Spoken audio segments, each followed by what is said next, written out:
we're back again, people, to DEFCON 5, a series of videos I'm putting together here on the City of Heroes Homecoming servers, Excelsior Shard. I'm comparing 5 different defenders, 5 different controllers, trying to figure out which of these classic archetypes in the game is the superior supporting buff set, or archetype, buddy, teammate, pal, guy you want on your team, gal you want on your team, whatever the case may be. Today, we're going to be getting towards the end of DEFCON 4. We have taken it down a notch. We've been looking at Nature Affinity this go around, and we've been taking a look at a defender by the name of Skreaming Tree, who is Nature Affinity's Sonic attack and energy mastery, and looking at his build, his solo, his team antics, and then comparing that to his counterpart, his controller counterpart by the name of Wednesday Woe. Dark Control, Nature Affinity, and Dark Mastery, and lather, rinse, repeat with her activities, trying to figure out, by looking at the stats, by gathering the data, which archetype is quote unquote better.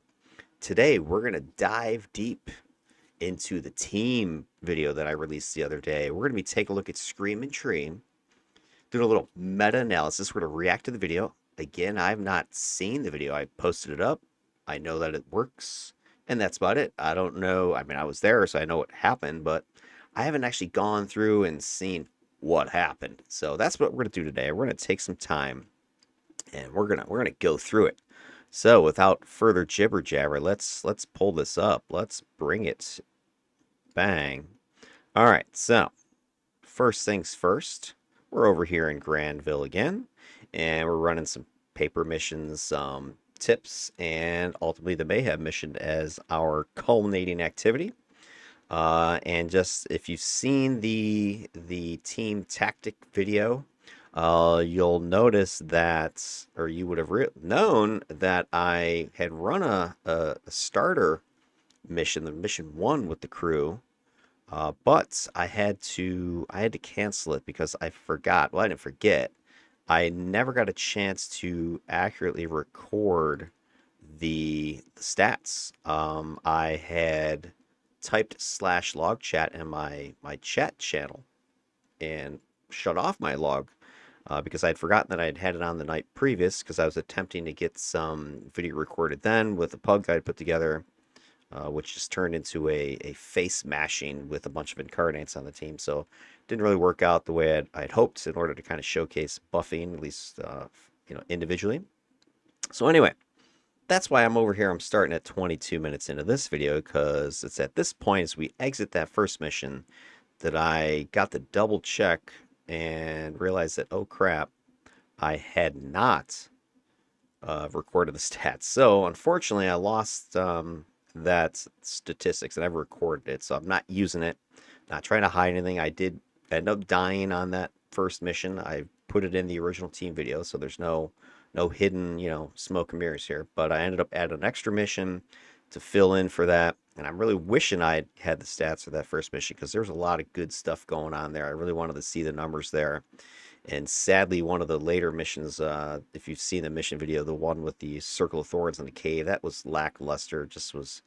I'm not going to do any more cave missions. They're just, too squirrely with what's going on, and they don't really seem to last very long. And a lot of people hate cave missions for a variety of reasons. But for me, there just seems to be really short. Not a lot of action going on there. Just kind of running around and twisting and, winding tunnels, and there's not much there, so it's not really good for statistical, data collection. So anyway, not going to do any more cave missions. That was my final attempt at those. But let's pick it up where I left off.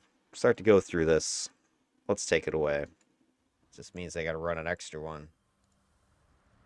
Gosh darn it. So there, I am not happy. Let me fix the screen size real quick. Saints survived. Bad news.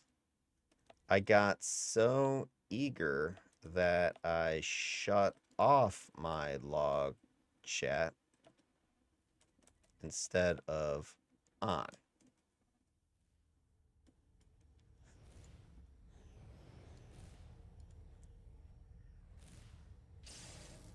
Fucking idiot. Yeah. That's so hard on myself. Fine. More Malta. So I try. This one will count. I make it up to the guys and gals. Run some more Malta. All right. So, with that said, I select a new one. Just for that, more Malta. So now I'm going to splice that out or something. I just leave it in there.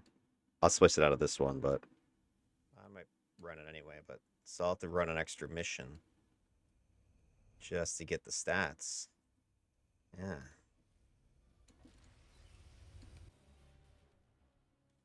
Dang it. There we go. Now we need to run one more to get the 5 recorded. Yeah, that was the problem right there because I had to do an extra. And look at this. We start. Let me pause this real quick because action starts immediately.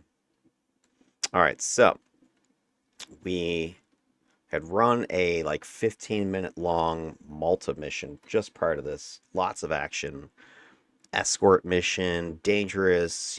I'm going off with the buffs. I ended up dying once. I don't know if anybody else died on that mission, but it was action packed. I thought, and I ended up getting like sleep gassed, burn patched, and pinned against a bunch of crates that ended up killing me.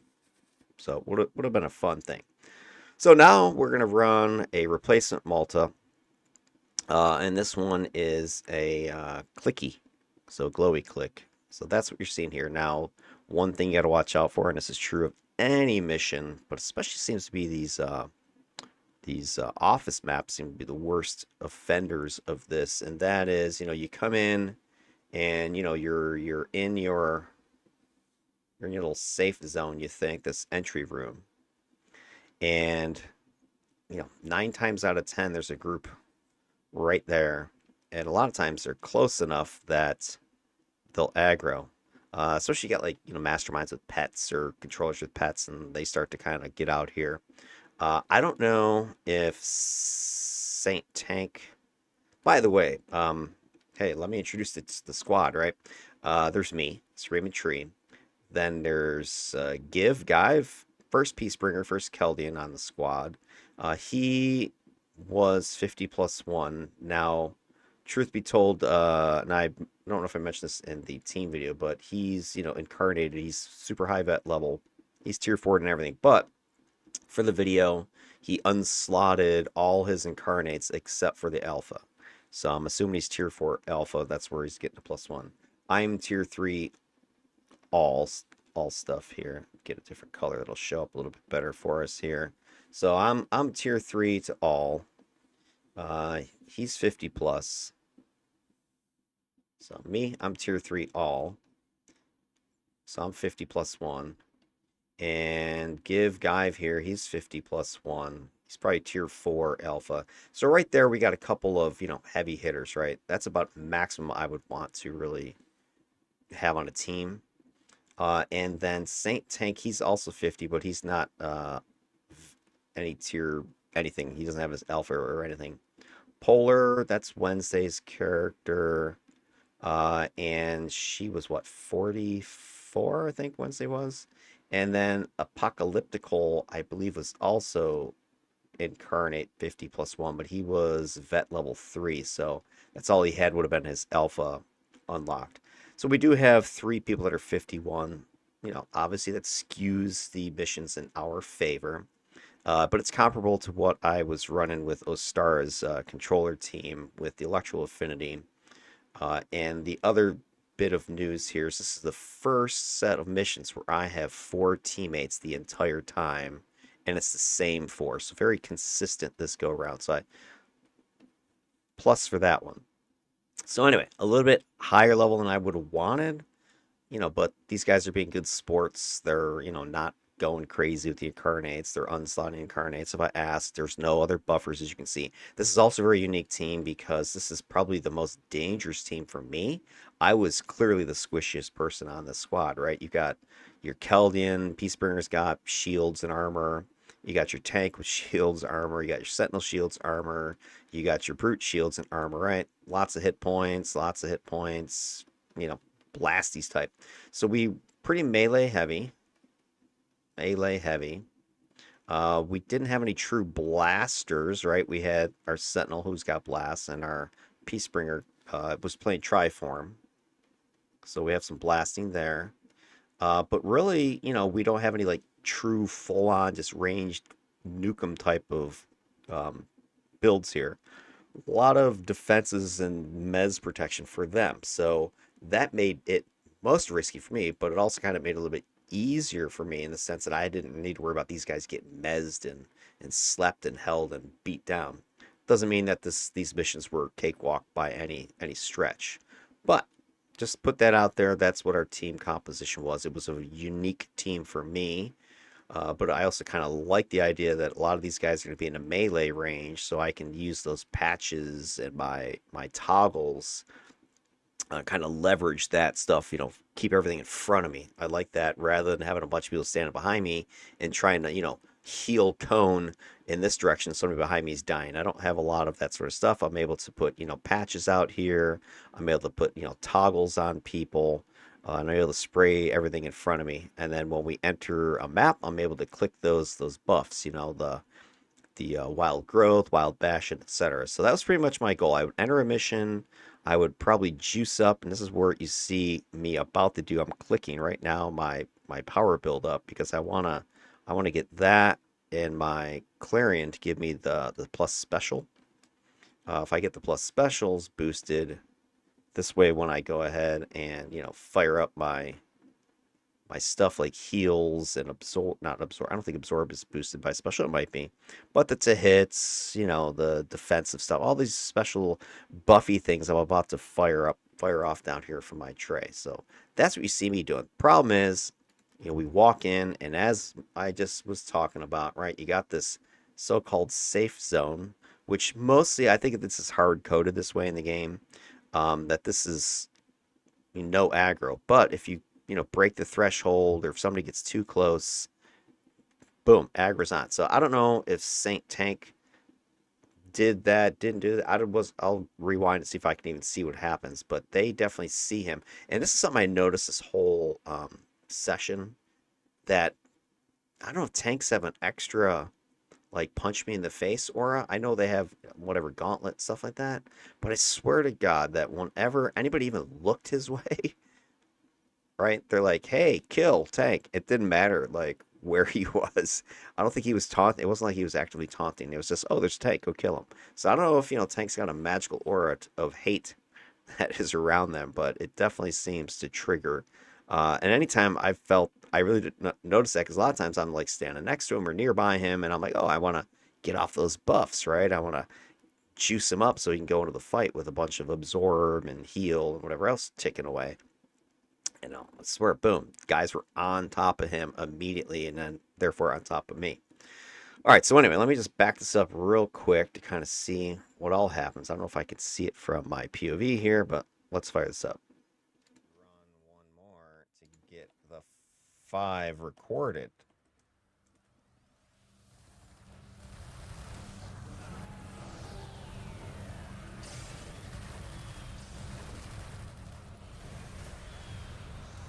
Yeah, I don't think anybody aggroed that. I think they just saw Polar or something and started shooting her. So I start clicking away on the buffs.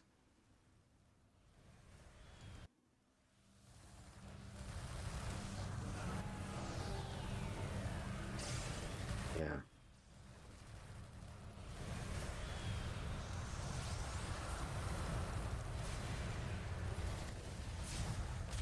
Yeah, I didn't. Only person I didn't have eyeballs on was our peace bringer. I don't think he was behind me, so it looked like they just aggroed on Polar or something, because that seemed to be who was taking all the damage. So I don't know if Polar had some sort of aura running or just got too close, looked too ugly. Something happened, and they just went after her. But immediately you see I was able to get the support going, get the buffs triggered up. So right here, you'll see people are taking damage. Incoming AoE. I'm taking damage already. Peacebringer's taking damage. uh, Give, Give. I don't know how to pronounce your character's name, so put it down in the comments if there's a way I'm saying it right. I'm gonna call you Guy. I'm calling you Jive, Give or Jive. One of those two. It seems to be best to me. But anyway, Give taking damage. I'm taking damage. Polar's taking damage, and then Saint Tank is like, let me taunt to get this aggro off. The only issue I have there is that your the taunt is going to draw fire. And of course, we're all standing there. So this is just for just tanks in general. And this might just happen so quick that, again, I'm not criticizing Saint Tank. This is sort of a educational thing that, I've tried to figure out as I'm playing the game or having played the game is, if you're going to taunt, you want to be not standing next to people that are going to get nuked if you can. As a tank, either, hey, try to duck over here and hide and taunt them, or yeah, just dive in there and then taunt when you get to the backside. I'll do that a lot. I'll just kind of hop in here, taunt, and then this pulls aggro in the opposite direction.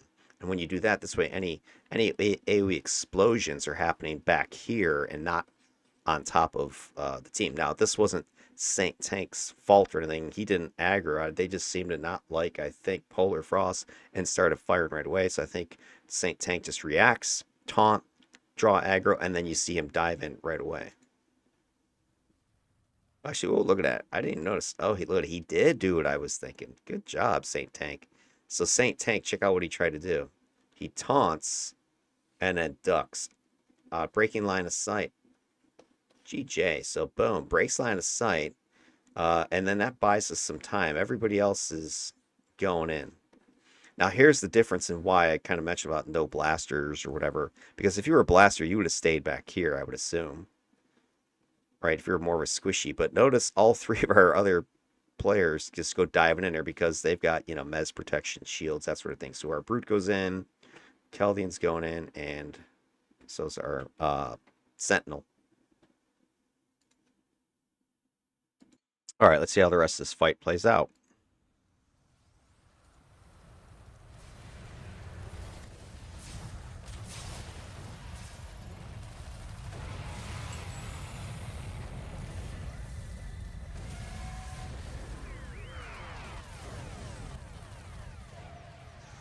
There's that teleport and SOB.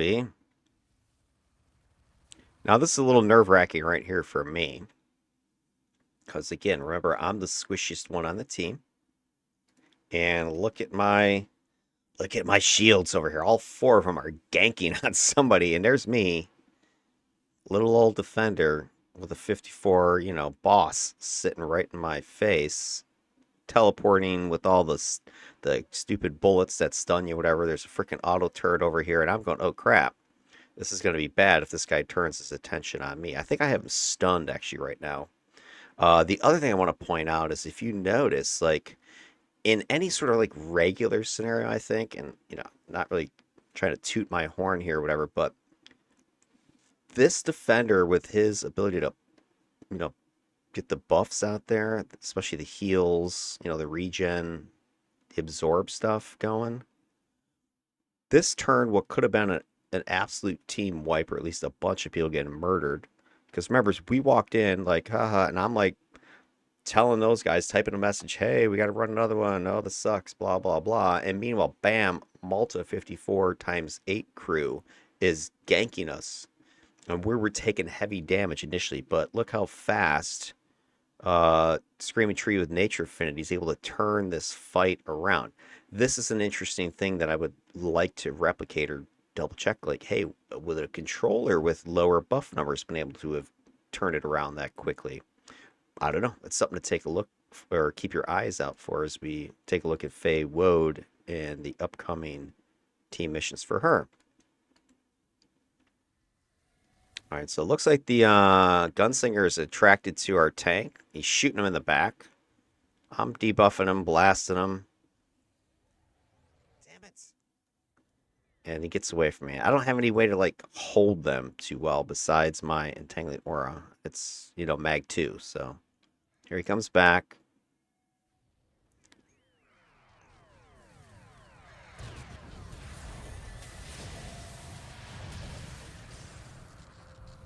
I find it interesting that even though there's other people with taunts and crap, he's still shooting me. All right, so I put out the preemptive buff patch.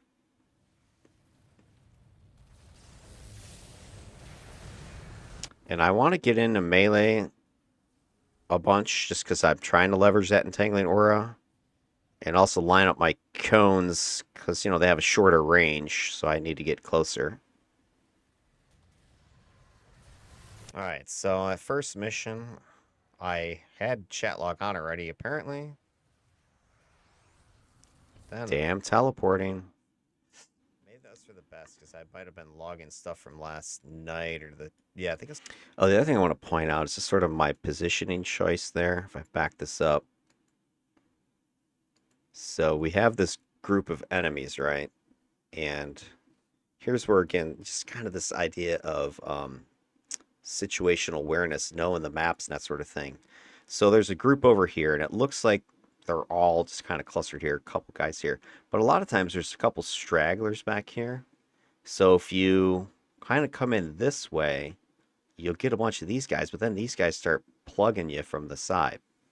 The other thing, so I kind of step this forward, that I'm watching is, okay, watch my allies go in there. I'm like, okay, where are they going?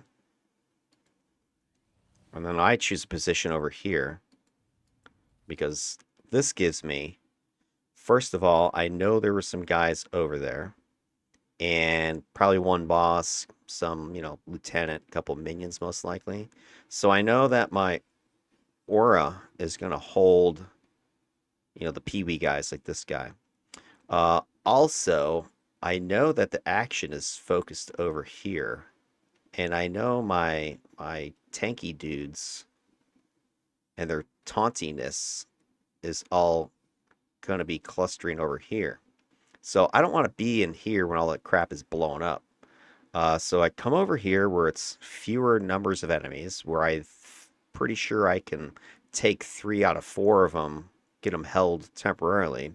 And this also allows me to line up for the cone attacks against that concentration of enemies that is after my tanky taunty brute people over here. So I, you know, purposely go on this side where it's lower risk to me. I can have maximum impact between my passive controls and then my active attacks over here. I've already got the buff patch out here, so that's healing anybody in that region. And then I can spray heals and whatever else in this direction. So felt this very safe choice as opposed to being over here in the middle of this stuff, getting blown up, blasted. These guys shoot me from the side, you know. I get stunned or held over here, then this patch goes bye-bye. And now I'm getting uncontrolled fire hitting me from the flank.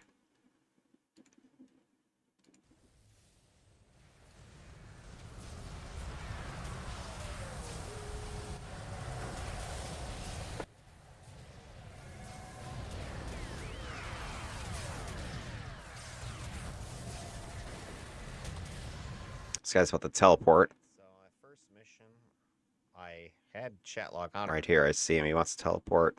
Gone. Then I freaking turned it off. Maybe that's for the best because I might have been logging stuff from last night or the... Yeah, I think it's logging stuff last night, so that chat file would have been... Yeah. Normal. Yeah, by the way, when you do the log chat, unless you shut it off, it'll just keep logging the way I... So, yeah, that was a true statement I just made. So when I grabbed the aborted log file, it did have stuff from last night and stuff I kind of started getting from this. So if you are going to record your own, you know, chat logs or whatever, just be aware of that it's going to create a single file and just keep dumping to it. But you can go into the chat log, into your logs folder and change the name of it to something else. Like I call it the name of the character and, you know, team or whatever. So then I can go ahead and grab that text file, open it up in Excel, and turn it into a spreadsheet, and then start, you know, the analysis process from there.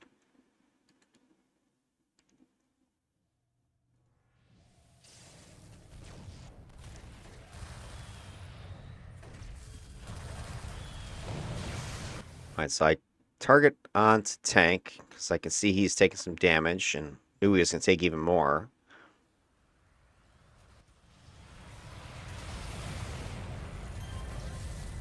I just following behind him because this again, I'm trying to leverage my entangling aura.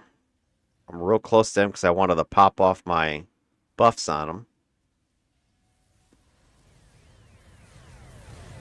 him. Hey, Wednesday, Guy here is doing the Chaldean shuffle like you were talking about. They all got armor crap. I got nothing. Nothing. So I guess I'm not. Whoa, shit. Hold on, hold on, hold on. Hold on, let me get this. Alright, hold on. I got it, I got it, I got it. Got it.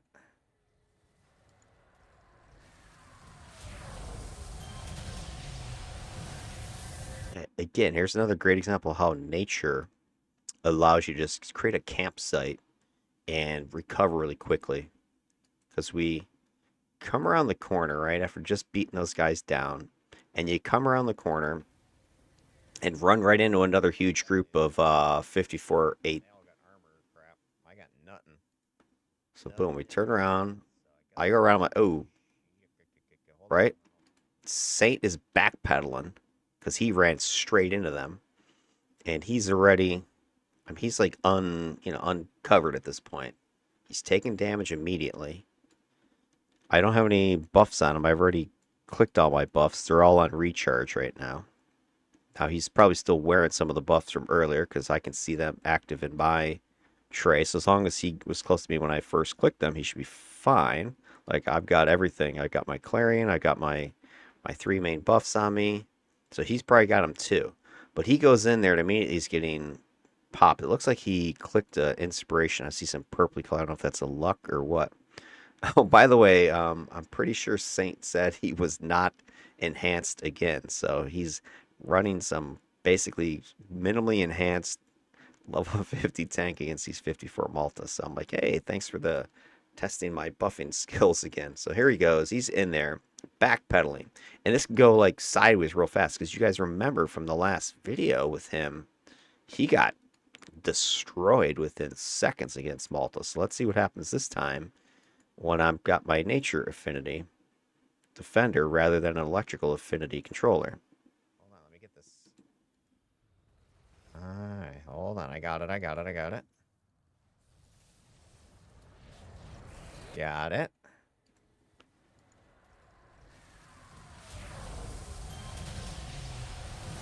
Right, smooth. I'm just spewing out heals. Got the patches. I got the patch out, life giving spores. I got rebirth, or not rebirth, I got regrowth sprayed. And then I got the spore cloud debuff out there. Get my friends out here. Now, the other thing I definitely did this time around is, and this is based upon my last set of runs with then the analysis. And that last set of runs for both my defender and my controller, pets did lots of damage. My defender was getting a ton of damage from his lore pets and his Voltaic Sentinel. My controller got from her lore pets and her carrying creepers and flytrap. So this time around, I'm like, screw it. If my pets are up, which I have the talons, and I've got I think they're both yeah, they're both damaging. So I'm core side of talons. I'm like, that's two pets. That equals damage. I'm gonna summon them if they're ready to go. So that's what you see me doing a lot more often in this mission than I did with I think my first defender with Emperor Avenger. I think it was that's kind of oh, I'll hold my lore pets in reserve if I need them. I'm like, screw it. If my pets are up, they're coming out. We need more damage. Get the DPS going. And I think it shows or pays off. I have the stats on that. Let me show that to you guys real quick. Let me pause this for a second. All right, here's Skreaming Tree's stat analysis. So I've got, by the way, here we go. Let me just kind of start with this stuff for you. So here are the missions we end up running. And, 7 minutes, 6 minutes, 4 minutes. These are real fast missions, these first three, which is kind of why I was disappointed that we lost that first Malta mission, especially this one being only a 4 minute, like, little jaunt through the caves. That sucked. But anyway, we were cruising early, like nobody's business. I'm like, well, this is a cakewalk. But if you take a look at the pets, I want to kind of bring this up here, skip past this threat level. Here we go. Now, one thing you're going to notice is that this character does less damage than my last defender. My Emperor Avenger did like 275k. So I'm off by like, what, freaking almost 100k. So, oh, wow, this guy sucks. But no, we were going much faster. There was just mowing down enemies. And those first three missions were so kind of short. Really wasn't much to them. So bam, bam, bam, we get done with it. I was putting out damage like nobody's business, but it was just there wasn't as many enemies to attack, especially that third mission. You can see that third mission, check it out, 4,600. That was it. I mean, the other missions were in the teens and, uh, 30, 40k. So I was definitely putting out damage on par with what Emperor Avenger was doing. But this one mission really kind of sank the stats in that sense. But again, I'm not really worried about totals. I'm not worried about time. But when you take the totals and the time and factor them together and get the rates, that's what's most important. Am I putting out the same damage per minute? So, anyways, you can see, I end up putting out 117k in damage total with this character. And then my pets are over here, 67,000. And I don't have the Voltaic Sentinel. I've just got the two lore pets. And so they're only out whenever, the recharge is available. But I'm getting, what, over half? Or they're, more than, I'm like, I don't know, 55% or so with that, the damage I'm putting out. They're putting out a big chunk of damage. It's kind of crazy. I think I have, let me see if I have this on this. Let me pause again real quick.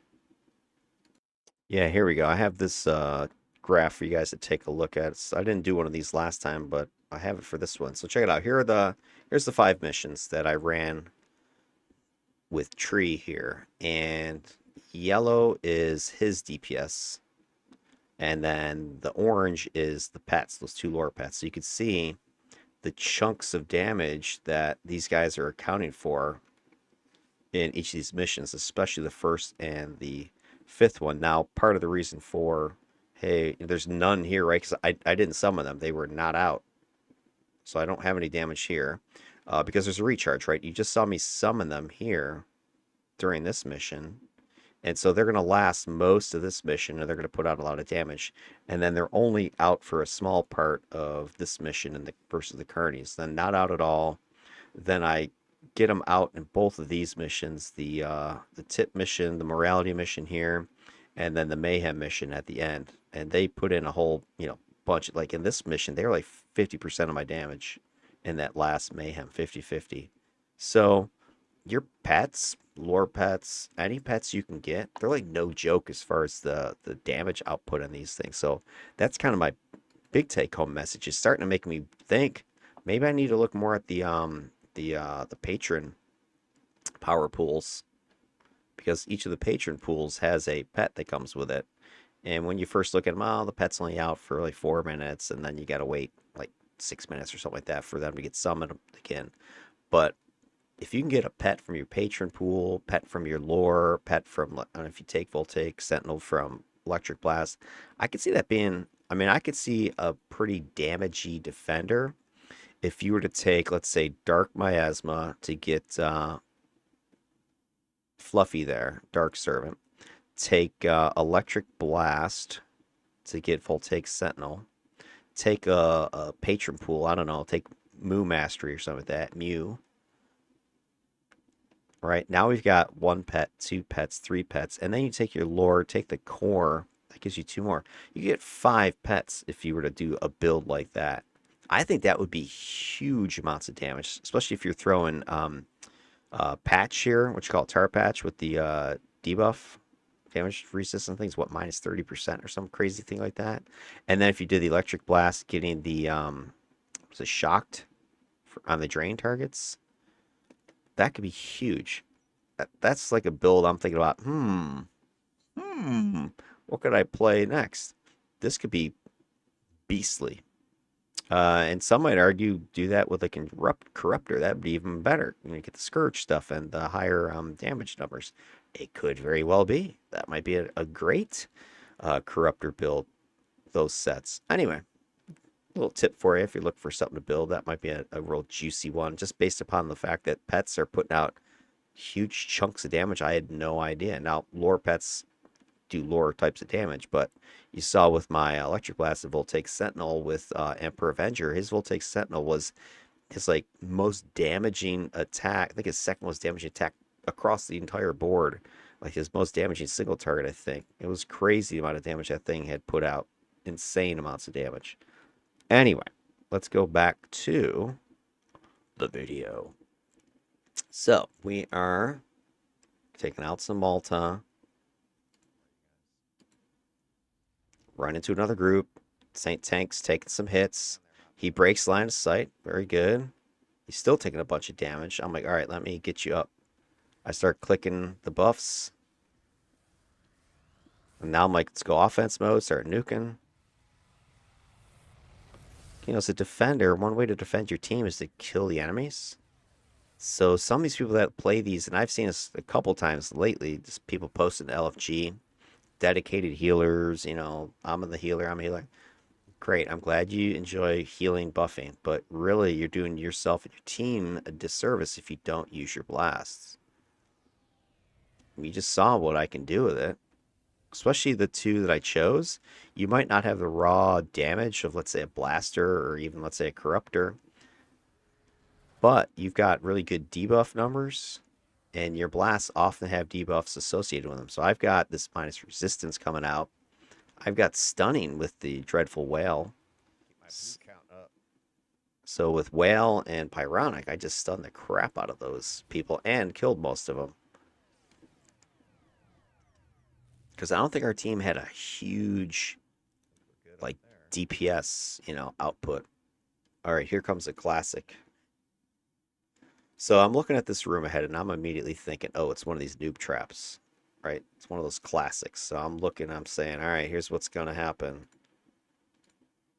There's going to be a group in the back and a group on the side. So you hear me talking about double whatever I say here. So I'm immediately thinking this.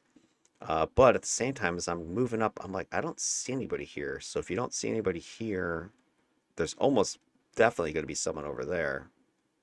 But then probably then the other group might be up top. And so you hear me correct myself as we get up there. I'll mention that.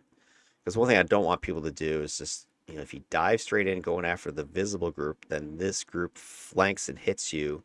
And then if the squishy types are following tight behind you, like stay next to the tank, you get destroyed by this other group. So I'm trying to warn the team real quick.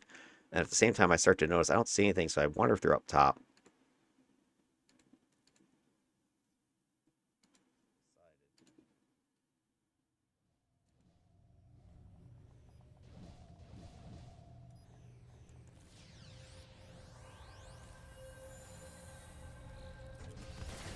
Put down the patch, I don't see anything. And then I say above.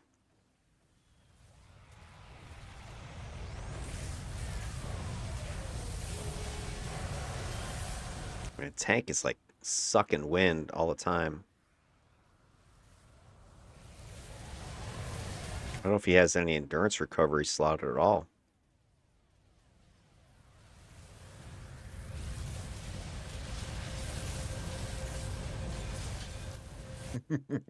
He's having a conniption.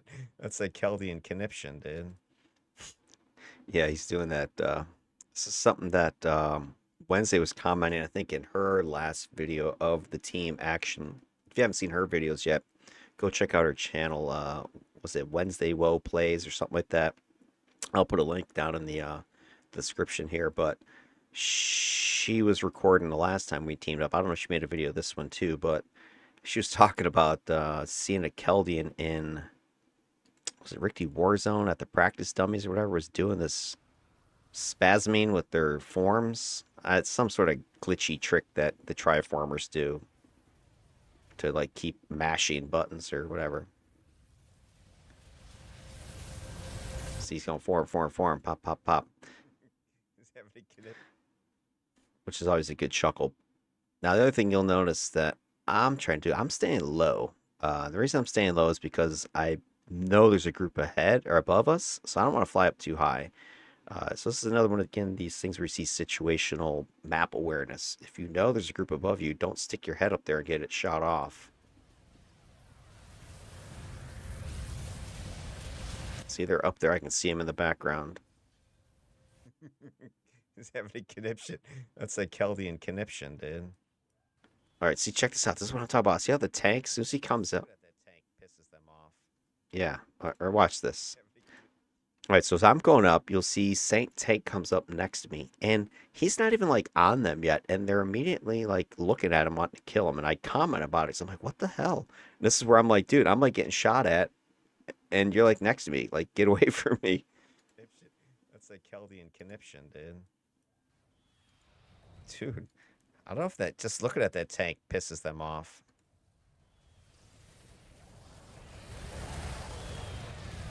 I don't know if he taunted on the way up or what. I didn't hear the taunt animation or whatever.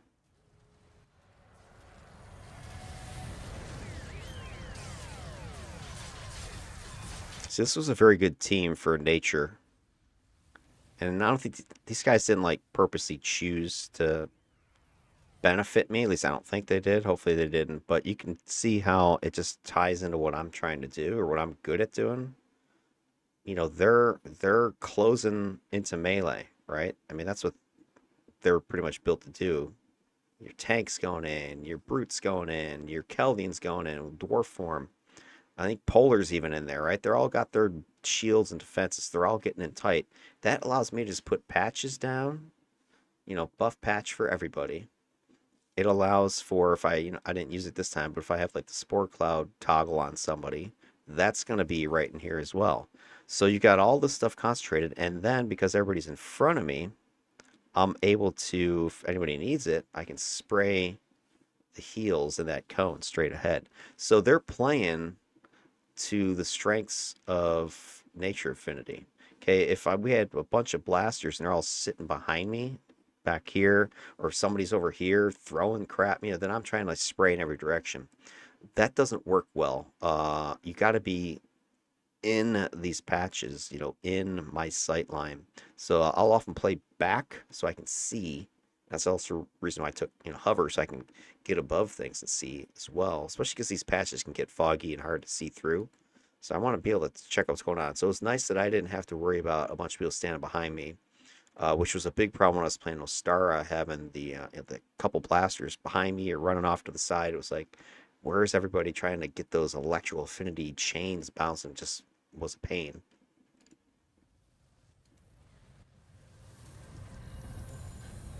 Need a mystery box. I hear it. Oh, it's down there. All right, so we find the box and that mission. Contacts. And then I go ahead and get us next one. So I'm trying to keep with a little bit of consistency. Circle of thorns to these guys. So I grabbed Carnies. I swear the thorns are just effing brutal. And there I am. I'm hatching my diabolical plan as you hear me talking in the background. So I'm picking Carnies because I'm trying to at least standardize a little bit of the foes that we're fighting. So we just did some Malta. Now I'm trying to do Carnies, and I'm not trying to pick like easy peasy stuff. I'm like, bring it on. Let's take on tough stuff. So taking some Carnies, and then you hear me talking about taking on a group we haven't fought yet. I haven't recorded a fight yet. That's Cot, the Circle of Thorns, because these guys they've also gotten a level 50 buff, and their bosses. If you haven't fought circles in a while, the bosses, the mages, bosses got nukes. I mean, they got like some devastating freaking nukes. They got like the whale like I've got. It's freaking horrific. So I'm already in my head going, you know what? These guys, we just kind of steamrolled the Malta pretty quickly. Nobody died, even though we were, could have died easily. Nobody did. We're spoiler about to stomp some carnies. So I'm already talking in the background, going, I want to get some circle because every time I've fought them lately, this whole nukes, and they also got a ton of debuff patches, earthquake, quicksand, tar patch, all that stuff lowers your defense, lowers your resistance, lowers your mobility, and then they nuke you. It's like horrific. I've seen lots of just people just getting almost one shot by these nukes from these guys. So anyway, I'm like, ooh, I want to get some circle. And so that's what my plan was for mission 3. Unfortunately, it doesn't pan out too well because we get a cave map and it turns out to be just a joke. So let's do some carnies. You know, why not? I think this is what Muse is. Or it's a Arachnos. You know what I want to do? I'm going to get some Circle of Thorns to these guys. Lull them into a sense of security, because I swear the Thorns are just effing brutal. Now, don't worry. Even though my diabolical plan fails for these first 3 missions, I set up the crew pretty good for mission 4, which, spoiler, bloodbath. Nowadays, all their debuffs and nukes and crap. All right, Carnies, here we are. Enter a new door. So what do? Buff up. Get my PBU, get my Clarion, get the Absorb shield going, get the to hit buff going, get some regen going, spray some regrowth, get the heal over time going. Oh, there's enemies. Let's go take care of them. Nuke. Boom. Nuke. Boom. Okay, we've already taken out like 2/3 of this group. I mean, I felt I was doing a crap ton of damage with this character. And I think overall I was. It wasn't as much as Emperor Avenger put out, but it was, again, I think because of the shorter missions. Let me pull up those stats again real quick so you guys can see it. Pause this for a second. All right, here we go. So here are some of the stats that I've got for Tree. You can see my kills are pretty good. 25, 22. It was really just this mission, which is coming up against a circle where I got 2. It took 4 minutes. That was pathetic. But I mean, look at it. I'm like taking a 3.5, 3 2/3, 2 1/3, 3 per minute. You know, I'm taking people down hard here. And then check out the damage output that I was doing. I thought, again, it's pretty solid numbers. Dreadful Whales, freaking just destroying people. 33k on that one. You know, just about as much as my Pyronics throwing out there. Huge amounts of damage. So that's like about close to a 30% of my damage output. It's from Dreadful Whale. And about 40% or so is coming from Pyronic. And those are my 2 big hitters. The rest of these things are pretty much really not a huge comparison. I'm a little bit disappointed Howl couldn't do more. I might need to maybe look into getting a damage proc in there. Or maybe I need to use it more often. I don't know. So that was their Siren Song actually out damaged Howl. That's like crazy to me because it's obviously it's sleep. It doesn't do a bunch of damage, but I think I used it a lot more than I used Howl. I like to use it as control/damage, but boom, boom, shockwave. So these are my 3 cones, right? I got cone 1, cone 2, cone 3. This is pretty much my lather, rinse, repeat every time I get into contact with the enemy, and then I'll wail whenever that thing's up. So I like to fly in, entangling auras going, wail, kablooey. Maybe throw Pyronic on the way in, so double tap, pow pow. After that, there's just single target stuff. Scream, shout, shriek. I think that's your tier 1, your tier 2, your tier 3 would be my guess. And then I mentioned this in the build video. Total Focus is there kind of as a finisher or like a follow-up to, Whale and Pyronic, because I usually have them stunned or just about stunned at this point between these 2. And if there's a boss that's still not stunned, I'll hit him with Total Focus, pow. And then that has the damage proc Mako's out. I don't have a lot of damage procs in this guy, so that's the one area that I'm thinking, I wonder if I get some damage procs in here without sacrificing too much of other stuff. If I could put just, 1 damage proc in there somewhere, that would probably pay off a few thousand more, damage, DPM output. But he's not really built as a hyper damager, though. I could get more damage, right? I could take Assault for leadership. I mentioned this in the build video. I could take Assault, right? Get that. That's easy way to get some extra damage. Throw in some sort of damage proc somewhere, get some more damage out of this build. So it wouldn't be that hard to do it. But, he's more buffy. All right, back to the action. So we're going to continue with our little Carney affair here. There's another group up top.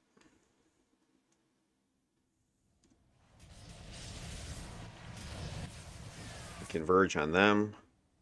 Narrow opening made it a little bit hard to kind of get heals and stuff in there. But notice I got all these guys held next to me while Peacebringer's going to town.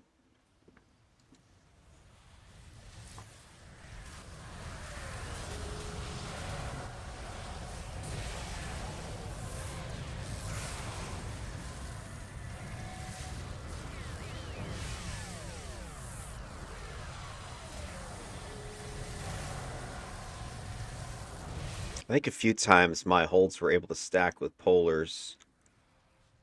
I don't know how many different holds she's got. Look like both of the Ice Blast holds.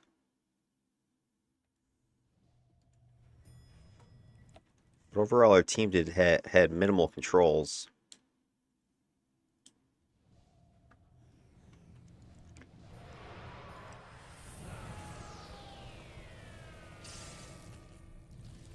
Getting buffing up at a collection point. This is one thing I've learned as a buffer, at least in the modern game. I don't call people to come around me, surround me for whatever power. When I get to a collection point, like elevator or front door or whatever, I'll just buff whoever's near me. And if you want them, then pause for a second. Otherwise, I just try to hit as many targets as I can. If you're good to go, just gonna charge in, knock yourself out. It's up to you. When I miss total focus. Yeah, missing total focus sucks.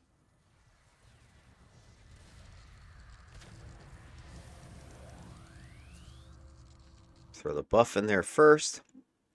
I know a lot of people, when they see you do that, think you're attacking and will like dive in there. But with nature, that doesn't aggro, so I'll put it down there as a preemptive little landing pad for the melees to go stand on. It's hard to sort of put the patch in the rear anywhere because you don't know exactly where your ranged friends are going to be hanging out.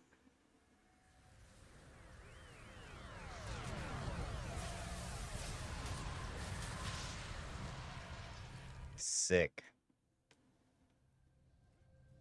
Nope. It's clean, man. It's clean. Let's do it. Let's go find some more frickin' carny clowns here to beat down. Put out the buff patch. In goes our tank. In goes our brute. In goes our peacebringer. Saint's taking a beating. Let's get some buffs. Although I got held, so this is where it gets risky. He's probably going, hey, why aren't you healing me? Held. Held. I'm so held. Look at that. First time I used Rebirth there as a heal.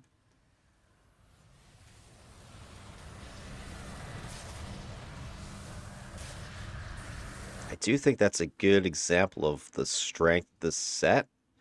Let me go back and hit that again. See what happens when I get held. Dang, hold on. Carny Clown. Alright, so we got a fresh group. We've been mashing these guys pretty much the entire time. Right? So we got looks like a boss here. Different color.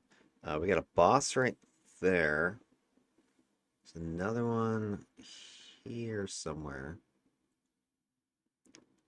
And it looked at first like there was another person back there, but I think that's just one of the objects in the hallway. But anyway, there's a group here, right? Clustered on this side. And so I'm like, all right, sizing this up. All of my buffs are just about down. I've got, what's that, Wild Bastion, I think is the only one that's up right now. Or not Wild Bastion, that's Wild Growth, I think that is. But all my other ones kind of hard to see behind the little over display here thingy. But anyway, 24 seconds, 29 and 30 on my buffs. Same thing on my Clarion. So I'm pretty much without any major buffing right now. We engage a new group. Now watch what happens when I get stunned or held here to the team, because we've been pretty much steamrolling these clowns until this point. Okay, going in. Put out the buff patch. In goes tank.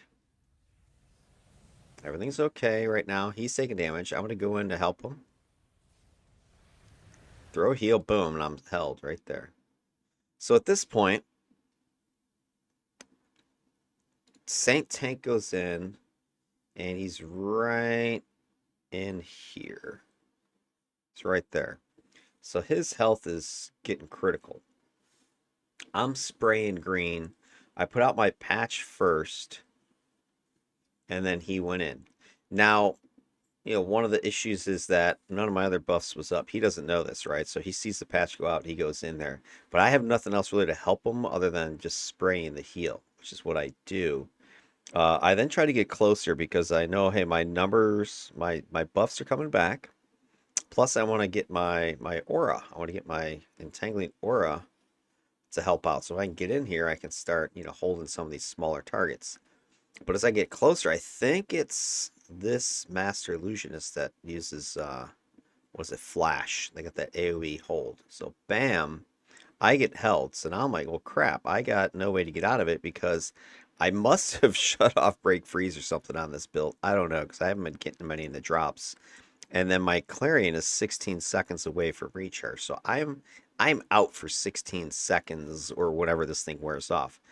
So check it out. Right now, everybody else is pretty much fine, but my tank is in trouble. When I get held, that drops life-giving spores. So the patch that was healing is now down as well. So let's proceed from here. Shit, I got held. God dang it, hold on. Tank's still getting hurt. I can't do anything. Held, He's held. got to do his own heals. Apocalyptical is getting hit now. Now I finally can get back into the fight. So, the thing I kind of want to point out with this is that you have, not like it's super critical, but St. Claus is in big trouble. He had to pop a green or something. I didn't heal him yet, and he just did. I think I just hit him now with my rebirth. This is the res power, remember? So I'm using it as a single turret heal. But he was taking a bunch of damage. He had to pop a green. I saw him eat while I was held. And then I was only held for maybe 10 seconds or so because we had 16 on the clock when we started. It's down to 1. So it's maybe 12 seconds, something like that. But also, Apocalyptical was starting to take a bunch of damage. Not super, oh my god, we're about to all die. But, we go from just smooth, no problem, to Guy almost dying. Guy, down about a third of his health here. Just because I'm getting held and I can't do anything. The other thing I'll point out is that everybody charges in, and this is one thing I don't know. Our team was like pack tactic, ganging on people, so all four of them pretty much collapse. I think out of that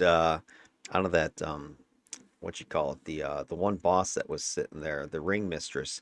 But meanwhile, the master illusionist was back here, had done the hold on me, has now summoned Phantasm, Dark Servant, Illusionists, right? So everybody blows by the one boss back here who is giving me the big problem. If these weren't a bunch of tanky people drawing aggro, they would have definitely come after me and just squashed me. So there's another sort of thing that as a team you got to watch out for is that not everybody's going after the same target. Unless it's like some arch villain. Even then, there are multiple bosses in some of these groups. So you got to watch out. All the minions pretty much are dead at this point. Lieutenants are pretty much smoke, but we've got two big bosses that are causing trouble, and 4 out of 5 people, pretty much all of us at this point, are all focusing in this direction. But meanwhile, you got a problem right back here. So I would like to see if when you're in a team like this, and you got a couple of big hitters or big beefcakes. Is one's like your alpha lead person. But you've heard me talk about this before, like I'll be the beta tank or I'll be the second tank, something like that. You need your other beefcake to be the off tank, be the other one that can grab aggro, like straight aggro. It's always a good idea. So I would like to see, for instance, our brute here doing something like that. Like, oh, hey, there's trouble back here. Maybe I'll taunt that. Maybe I'll jump on it, whatever, because they have the shields. They got the hit points to survive a big beating. Meanwhile, your lowly little squishy back here is all alone, surrounded by boss, freaking illusionist, dark servant, phantasm. They're all around me. The only reason I didn't get smoked is because everybody is focusing this direction. But it's just funny that, hey, yo, I got help. Somebody help. All right, and then I turn on the buffs once I get out of this crap. And it's boom. As soon as I'm able to get back in it, everybody's back up to full again. Everything's calm. Everything's cool. I've got held the people next to me. Dropping nukes, stun a bunch of people. A little excessive what I did there, but I just want to make sure. Nuke them from orbit.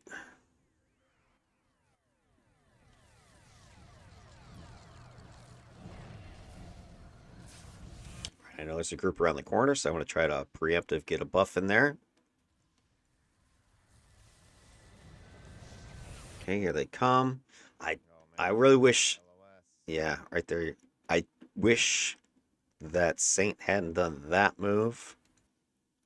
Go back here.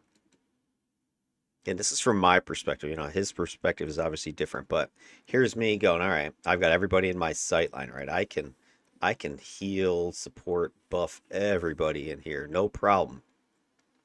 I've put my patch out with the idea that, all right, let's fight them. Let's fight them here, right? Anybody who's back here, as you know, there's a group back here. So if we can bring them out, because they're going to see us, they'll come around here. We can break LOS again, kind of staying in this little side hallway, and bring them around. And then we can just drop bombs right here and eliminate them. But what you'll see Saint do, and you know, his perspective's different. He's probably like, hey, I'm going to get in there and go and drag all the aggro with me and go this way. The problem for me is I've got my patch here and I can no longer support him. He's out of my sight line. All right, so now that forces me to have to follow in behind him, which then increases my danger because now we're in close quarters, you know, short range. I might even have to run over past my patch or reactivate my patch. So it causes a problem as I'm going, oh shit, what's he doing? And that's why you hear me say, oh, I wish he hadn't done that. Oh man, don't break my LOS. But he comes back, which is good.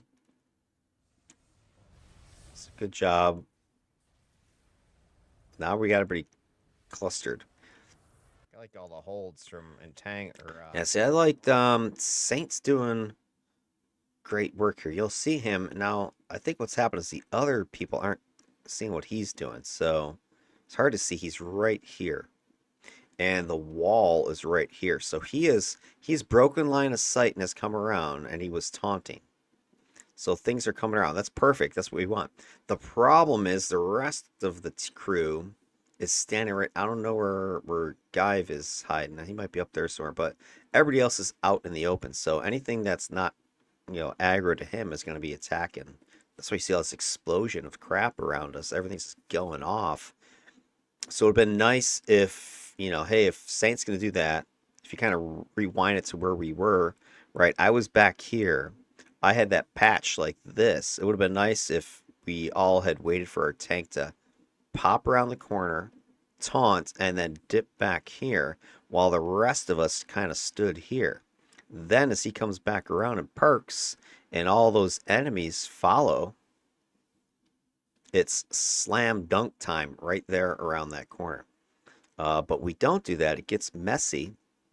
You see half the team is kind of into this hallway right here. You got your tank back here taunting.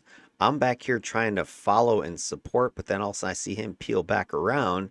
But at this point, there's so much crap flying, I can't tell what's going on anymore. So I just start throwing in whatever I got.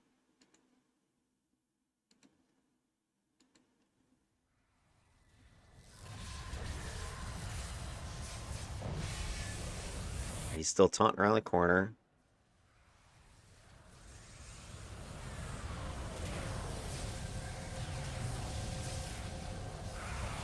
Guy's gone dwarf mode in there.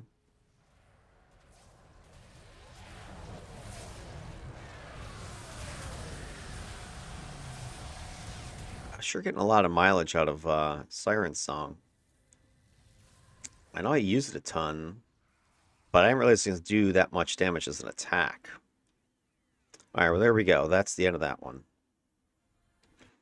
right, so at this point, I'm like, I want some circle, and I'm looking. I had to switch missions like All right, I guess three, I four can't times, avoid them just because they're too. and every time I picked a circle, it kept giving me a cave map. So I'm like, well, fine, we'll do one, figuring at least it'll be kill a bunch of dudes in a cave. And then the problem is, we get in there, and this is the shortest mission yet. It's like 4 minutes, so it's pretty much not even worth the effort. This is the problem with caves, right? You go in there, there's nothing. It's hard to sort of buff on this type of map too. You look around, there's nothing. All right. I mean, look, count how much time we actually are engaged with an enemy. Go around this way. I should Still probably nothing. all this beef. Look left. Look right. Which way should we go? I'm like, all right. We go. Still nothing. Okay, kind of hanging out. Oh Oh, shit. there's guys right there. Okay. Oh gosh, guys. Okay, hold on. All right, I want to get my buffs out again. All right, they start engaging. I mean, at this point, we've had no deaths, so I mean, we're doing great. Guys, if they stack some debuff on you, it's nasty. But I'm a little bit concerned because I know what these guys can do if they get a lot of damage or a lot of debuff stacked. All right, now here's, I think, where something bad almost happens. Is it this one or the next one? Yeah, Apocalyptical's taking a huge hit. All right, check that out. How much damage he just took. All right, so Apocalyptical is fine right now. I'll watch his health. It's nasty. He's right there in the middle. Okay, here comes the debuffs. Boom. That guy goes off. That guy just nuked him right there. Back.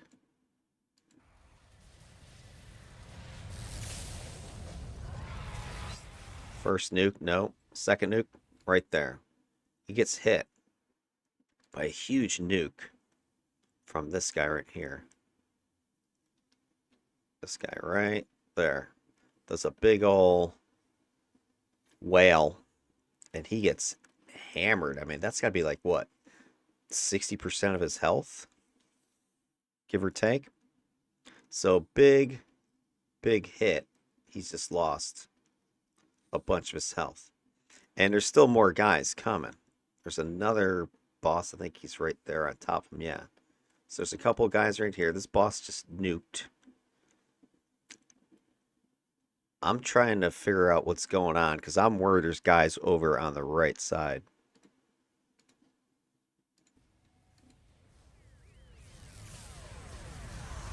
All right, throw out a heal.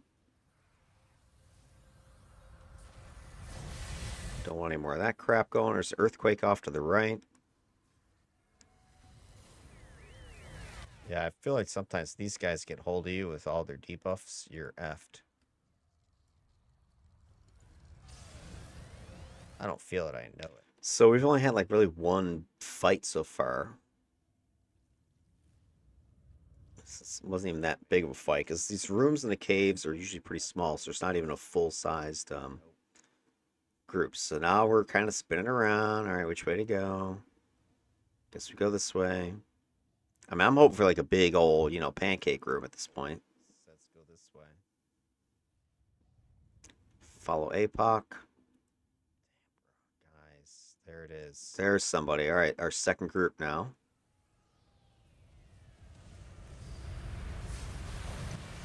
Buffing them up. I'm in a tar patch right now.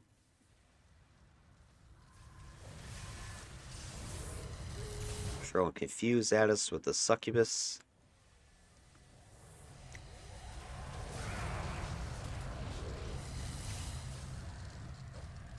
Master of Agony. I freaking hit him with Dreadful Whale. Try to get land to stun on him. And he's done.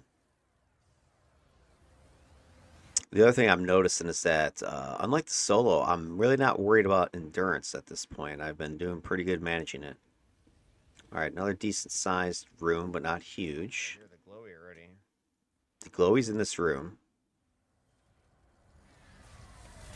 I hear it off to my right. Here's where shit gets real for a second. Bam. Right there. I get held. Okay, here's another, I think, example of where I'm in the back getting about to get worked, and the team is all ahead of me, collapsing on one or two targets. Okay, so I'm hearing this glowy over here somewhere. It's over there somewhere. So if the glowy's over there, you know there's more enemies in that direction. We're all, for the most part, focusing forward here, it looks like. I thought I just saw somebody move to the right, though. What I see behind... Okay, so behind me is our Peacebringer and our Sentinel. I just saw their blast go flying past me. I'm behind our melee dudes, and there's a Master of Agony straight ahead. I think this is what draws their attention. Okay, we got a boss right here. Now notice, I've already got a crush on... Somebody's got a crush on me. Somebody is crushing me. But I'm okay because my clearing is up, so I don't even notice this. Oh, then, alright, I took a little damage. No big deal. Keep going.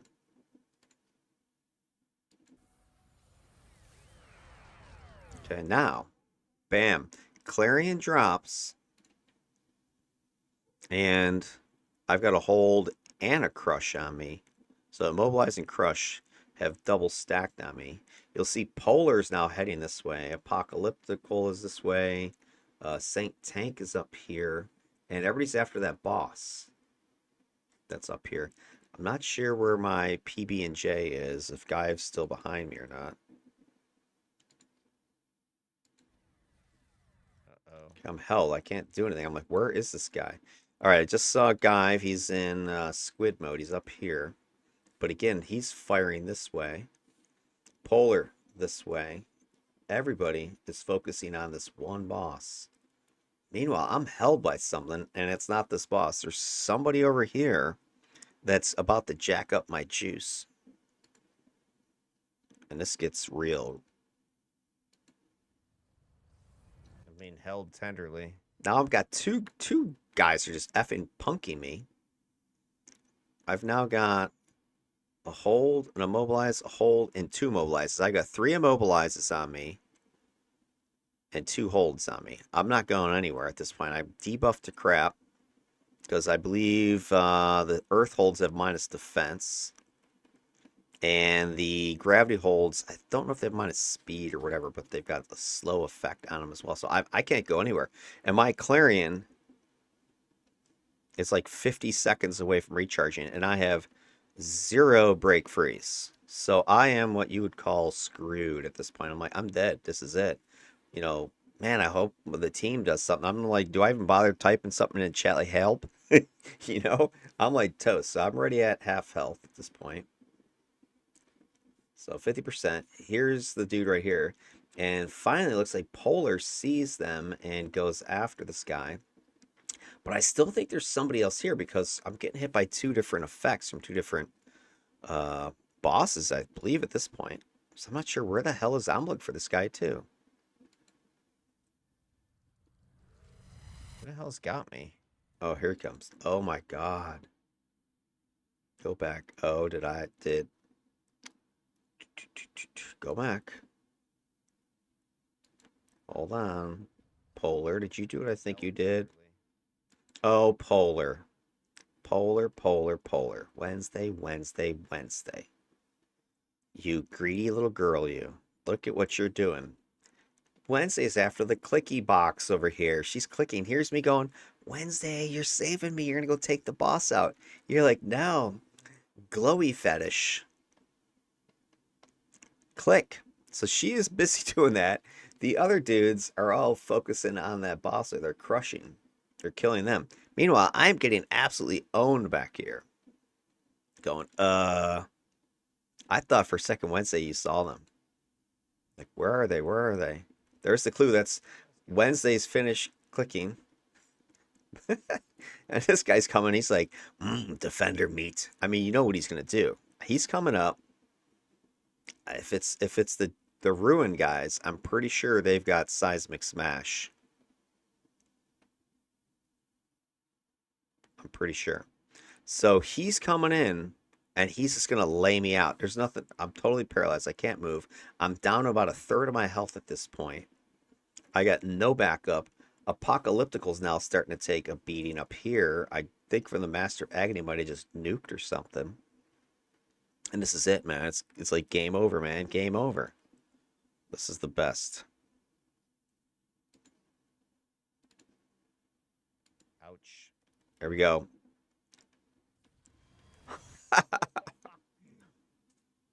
Holy. Dude, can you believe the freaking timing on that shit? All right, so check this out. I'm like dead to rights. This guy's got me. Nobody's going to be able to save me at this point. And I believe what happens, well, two things happen. I My preventative medicine goes off, gives me a quick shot of absorb. I don't know if that's what saved me or not, but right about the same exact time. So all these three things are happening at the same time. So prevent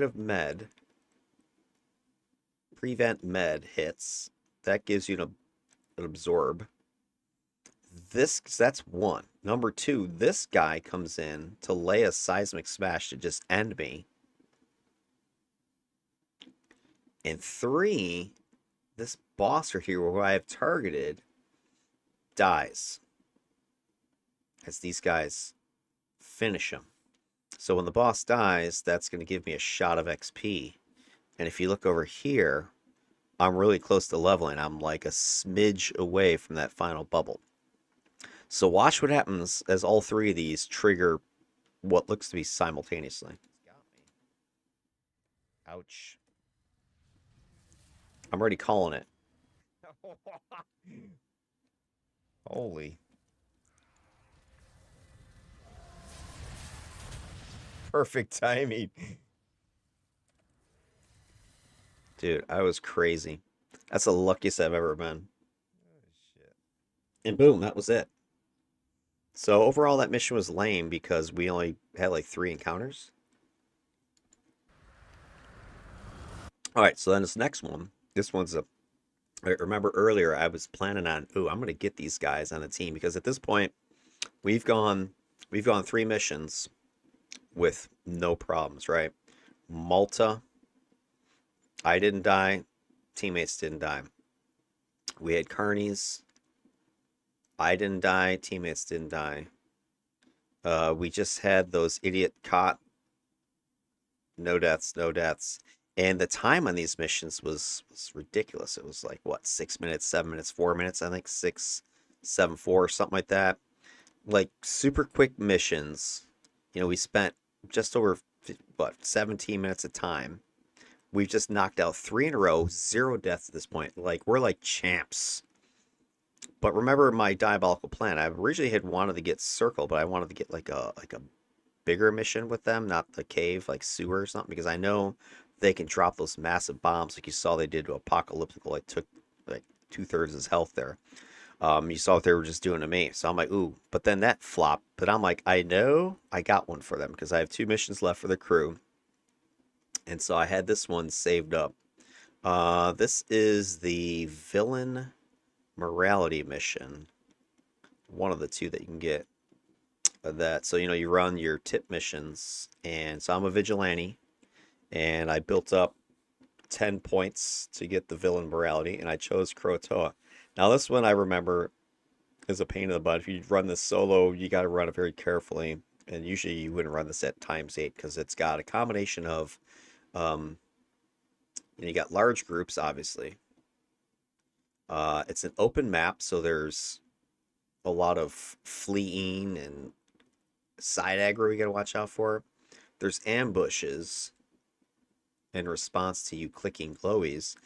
And then there are named bosses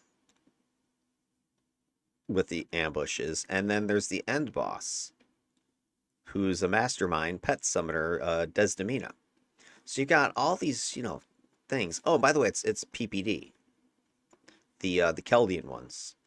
And the Chaldean PPD are freaking diabolical. These guys got a whole ton of minus defense. And those bosses just freaking lay you out with huge hits, like Luminous Strike.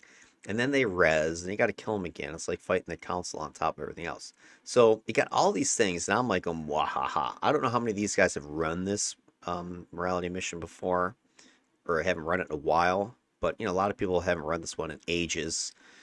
If you ran it at all, especially if you only play blue side, you probably never run this mission before. So I'm like, this is going to be a good one. I'm going to drop them off into a monkey grinder here and see what happens. And so the mission's pretty straightforward. You got to go down the street, click the glowy, go down the street, click the glowy, click the glowy, click the glowy, and each time you get a boss, ambush, boss, ambush, boss, ambush, and then you get your Desdemona. Right? Pretty straightforward. So, that's all it should be. And you know, the team is brimming with confidence right now. We got this. We're just destroying everything. Our buffs are keeping up with us. We're dealing damage. No problemo. Let's see if that holds up.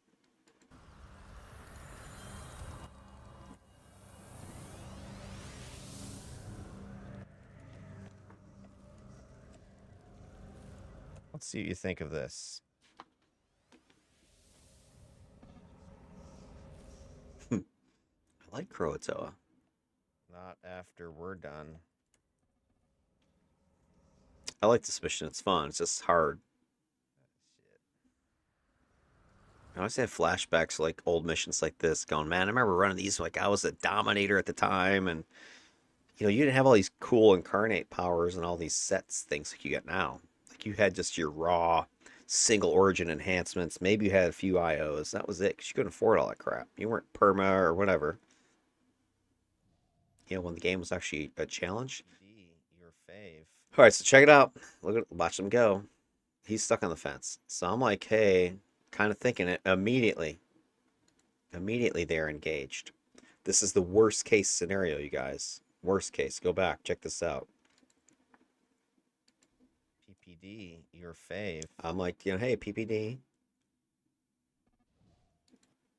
And I'm not sure what it is that triggers these PPD, but look at the scenario we've got right now. So there's a glowy over here that we have to click.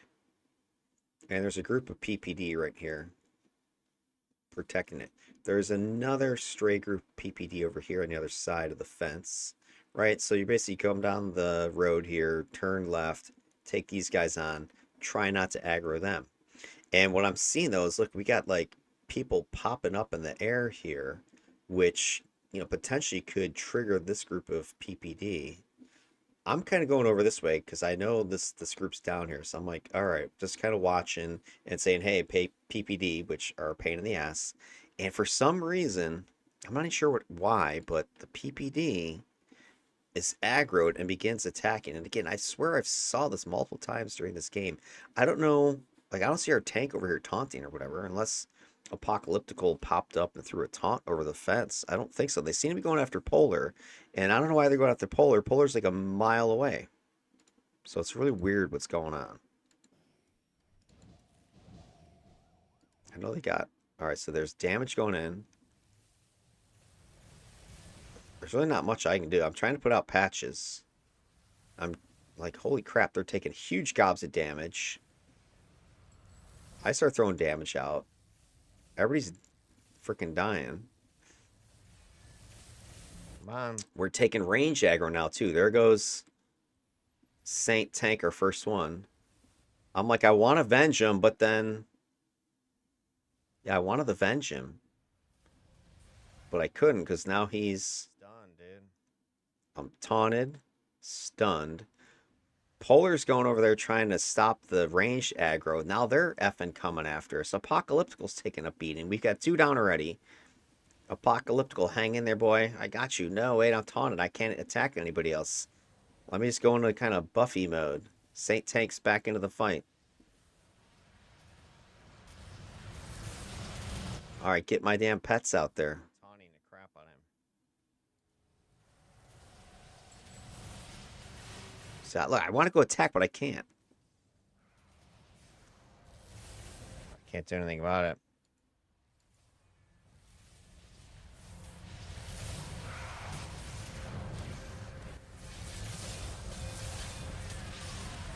Okay, I did get the vengeance off at least. Trying to heal.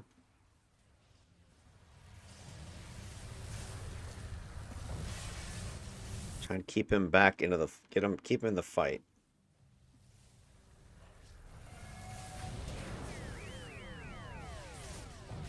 All right, see how quick that thing just went sideways? Right there.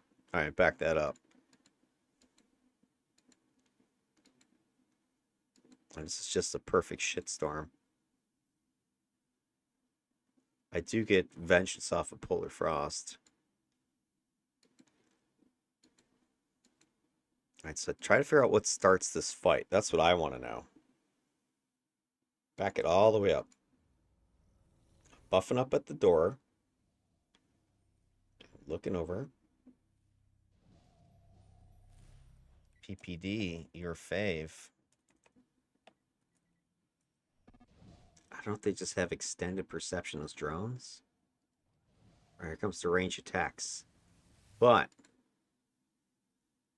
go back because you can't see him from this angle. So right underneath behind this tree, there's another group of PPD. So you got one group here, you got another group over here, and then the primary target here with the clicky. So our group's way over here, and these drones spot them and begin to engage, which alerts everybody. So they start range firing immediately. Then what I see happen is that the team is like, well, shit, we got to get in there. So they charge in to get these guys, keep them clustered. That then aggroes this group who probably has additional drones. They start firing away.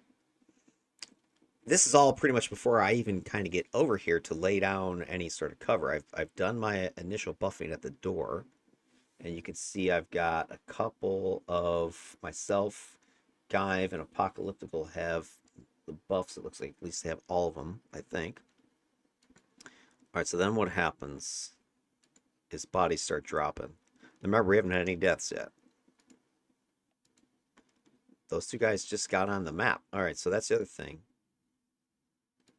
Back that up. Two people just got on the map and came in. There's Saint. All right, so check it out. Here we go. We've got Apocalyptical just gets here. Saint Tank's over here.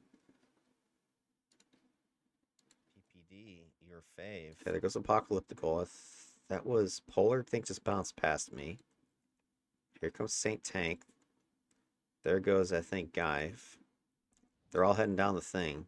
But already, here's what happens. We've got Apocalyptical and Polar Frost, two teammates, are up here. I'm number 3. The other two, Give and Saint Tank, are back here.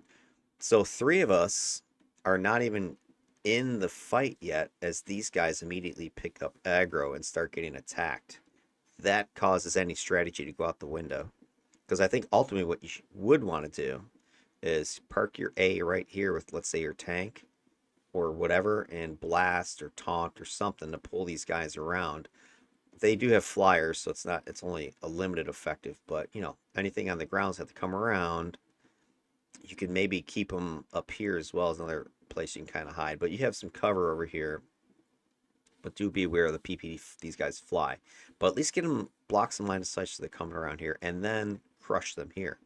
You don't want to go in here, engage this group, potentially aggro this group. If somebody had been flying, let's say, and took off this way, that would have aggroed a third group. So this was super risky, and it went to crap real fast. Attack, attack, incoming, incoming. Apocalyptical's like, F it, it's on. He goes charging in. All right, so Apocalyptical and Saint Tank are both in here. So we got our Brute in here already, taking heavy damage. Our Tank just joined him. He's now starting to take some damage. So I've got 2 teammates in trouble. I put down the patch. That's my first move. Patch. Get the healing going. But I already saw these PPD up here. Just got aggroed. I don't know if it was Apocalyptical coming in here And it looks like Blizzard's been dropped by Frosty, by Polar.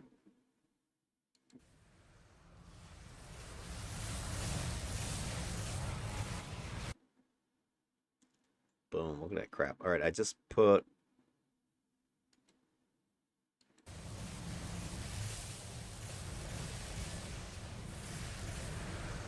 Okay, so I'm trying... All right, I just threw Rebirth Heal on him because that was all I had. Saint Tank's now taking a beating.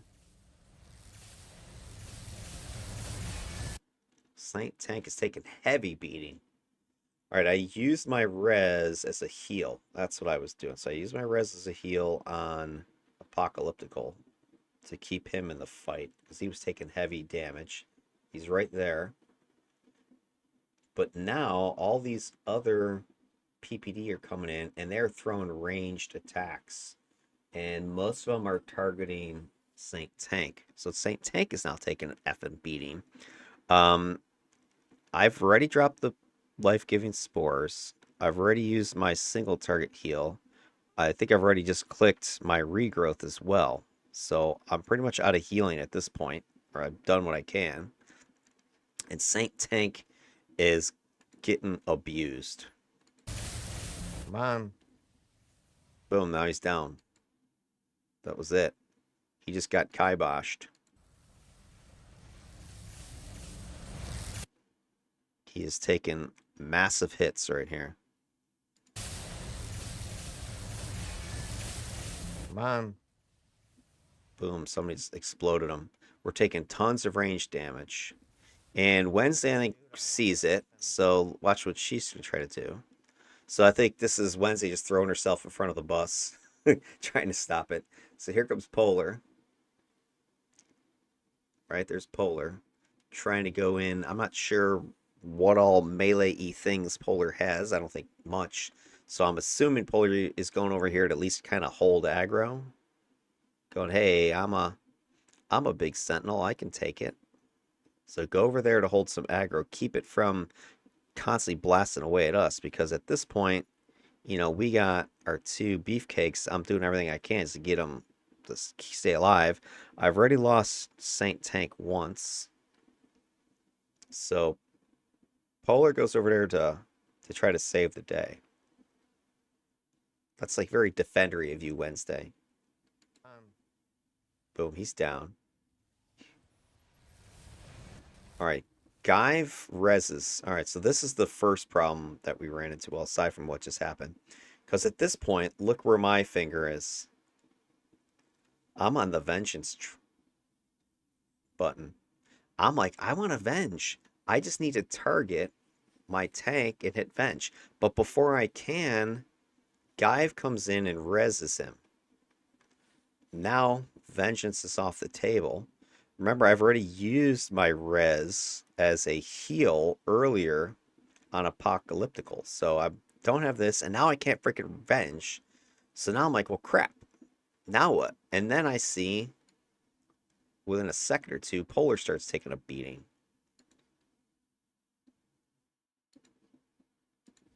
Oh, dude, I wanted to effing. I'm thinking Saint takes a die again. I'm stunned right there. So I think if I hadn't gotten stunned right there, I could have probably saved Polar Frost. Because I was looking for Saint Tank. So look, he just gets res, and he reses and gets out of there. I'm like, all right, let me see if I can heal him. Polar's taking a beating. I'm like, oh, I got her. And then bam, I get effing stunned. I get taunted. He goes into hibernate. Boom. Goodbye, Polar. But we'll avenge you. Right there, I get my venge finally. So I'm happy about that. Thank you. That I think might make the difference here because when I hit vengeance, it's like huge, like 50% um, defense buff. I don't have my defense number showing, but that jacks me up. And Guy should have gotten it in Apocalyptical. I think we're all within range of vengeance. Saint was in the middle of hibernate, so I don't think he got it. Let's see. So two people are down. Apocalyptical's hanging in there. Yeah, see, I think that really helps Apocalyptical stay in the fight. Throwing out the heals now. Saint Tank's getting back in there. Taunting the crap on him. All these damn dwarves are freaking taunting me.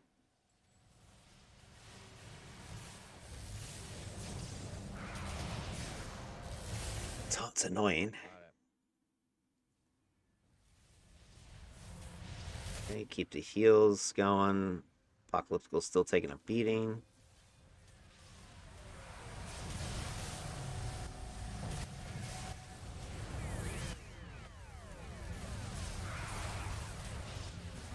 I didn't see how Polar got up.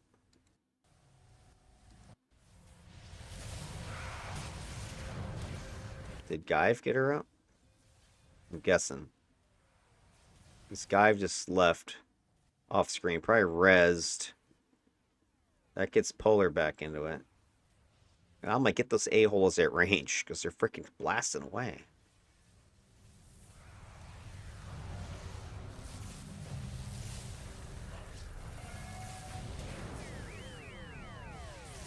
Finally clear that group. It was a good fight. It's funny. There you go, you guys. Told ya. Here comes the incoming. They probably weren't ready for that. Now, I do notice that on this mission, my Diviner doesn't do as much damage. So I'm wondering if she gets killed here, because I see her down below half health. Oh, fuck.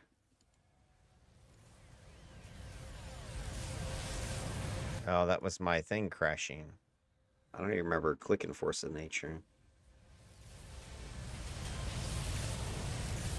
Now we're getting attacked from behind for some reason. Bro.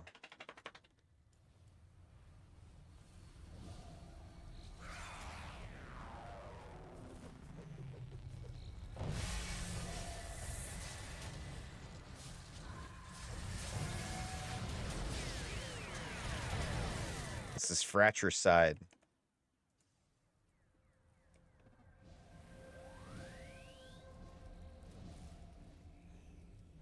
All right, so at this point, I'm thinking, I hope they know this mission that there is no bomb above the fence there. It's in this direction. So I'm going to click this one. Another boom.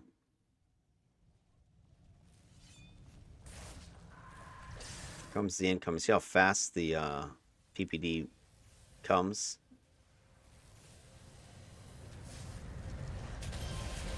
They got Miss Thistle with them.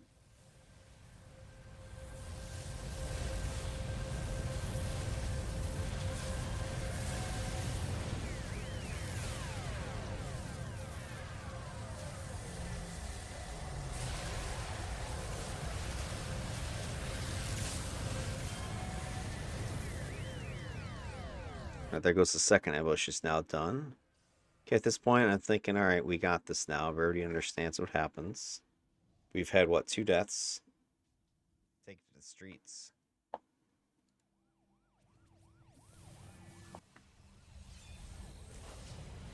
Buff patches out. Beefcakes go in. Pretty standard attack strategy. Mash them. Easy enough.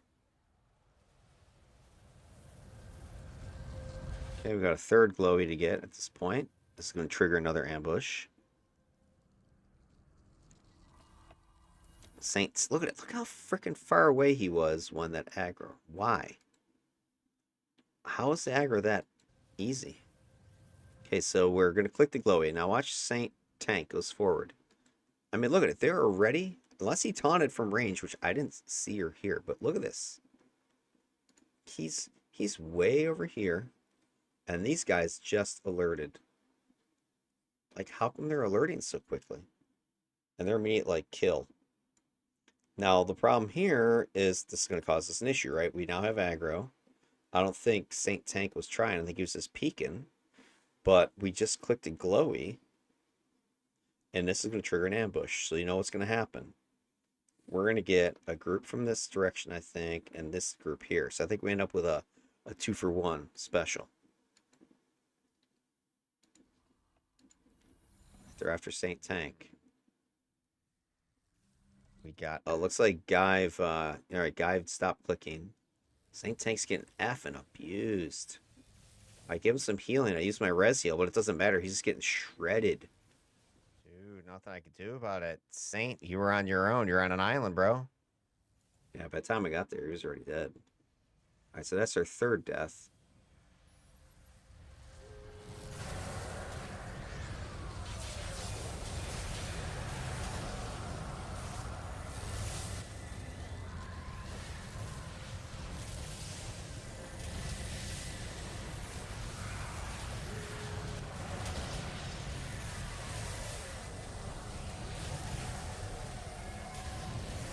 I'm glad that Guyve didn't end up clicking that Chloe. I don't know if he saw Saint Tank going over there or what happened.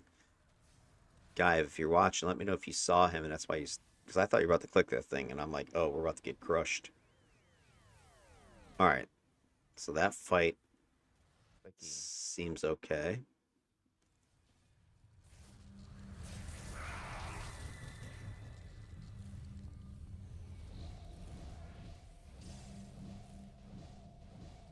I'm gonna go turn this on. This will bring aggro.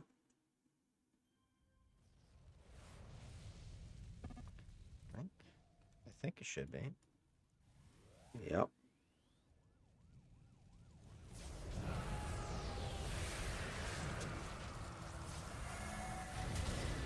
This guy's like coming up over the side, so I'm thinking, did we aggro like over the fence?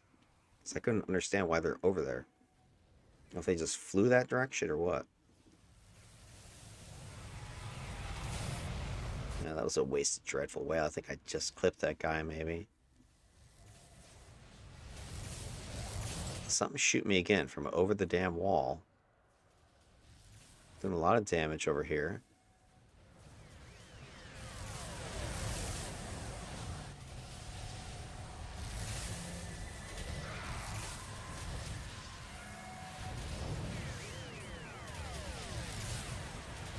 It's really making me want to get Screech in my, or yeah, what is it? Screech, the stun for situations like this. Look, this guy's peppering me with his effing luminous blasts.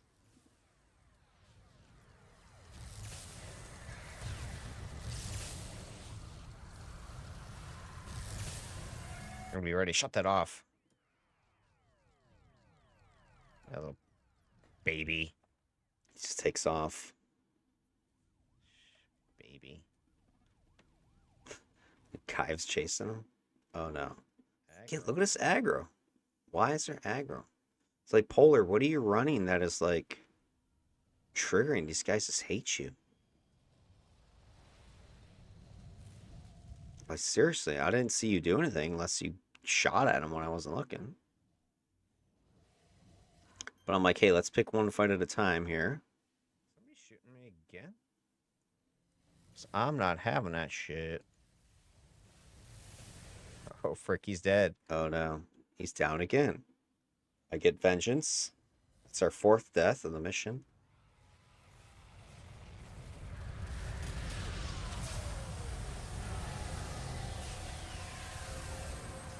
I was about to res you, bro.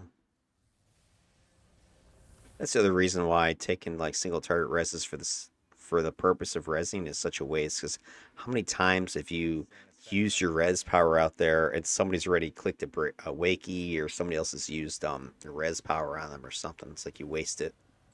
All right, so that's our fourth death. I'm gonna keep track of that because I lost track of it in real time. So 4. Again, I'm trying to put out the buff.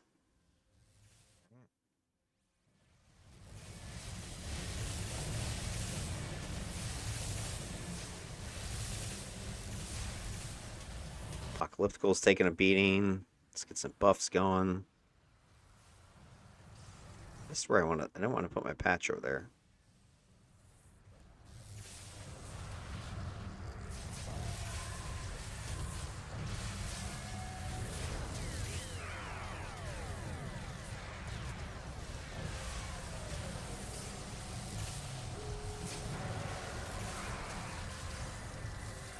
Nuke 'em, Rico.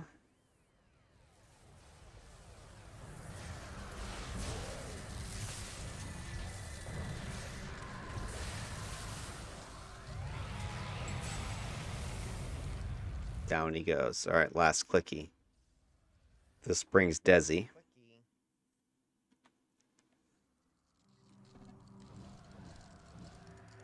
All right, I'm gonna go ahead and click this. Arm the last bomb. You guys like it? Desdemona is gonna trigger from down the street. Stupid PPD keep rezzing and coming back from I don't know where.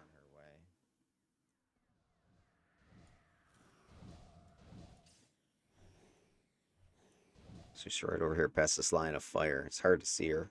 I think that's on purpose so that you are kind of going this way and just run right into her. Little lineup of PPD. There she is. And I'm like pissed because I'm like, I wanted a hero. Can we get a boss level? Come on. This should be effing hero or at least an elite boss. Come on, a boss? Look at this aggro again. Like, seemingly for no reason, we're aggroing.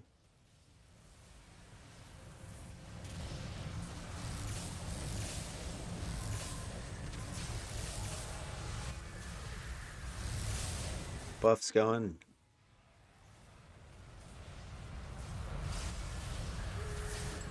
The big nuke's going. There goes Whip Cracker. She's down.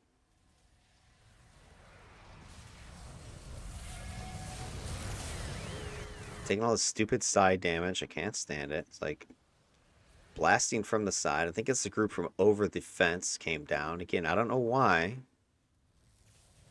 Taking heavy ranged fucking damage, guys. I don't know what's going on. Gimme. Dude, look how much damage I'm just effing taking. Dude, I'm getting effing worked. I think I had to get a heal out of Guyve there. That's how bad it was getting. Polar's taking heavy beating. Use my single target res heal there.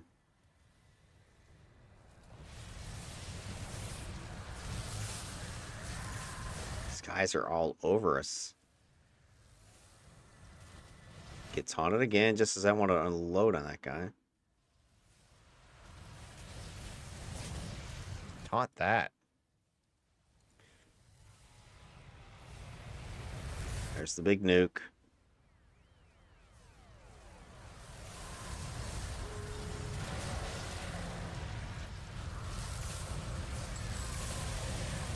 Get me some merits. All right, so boom, boom, boom.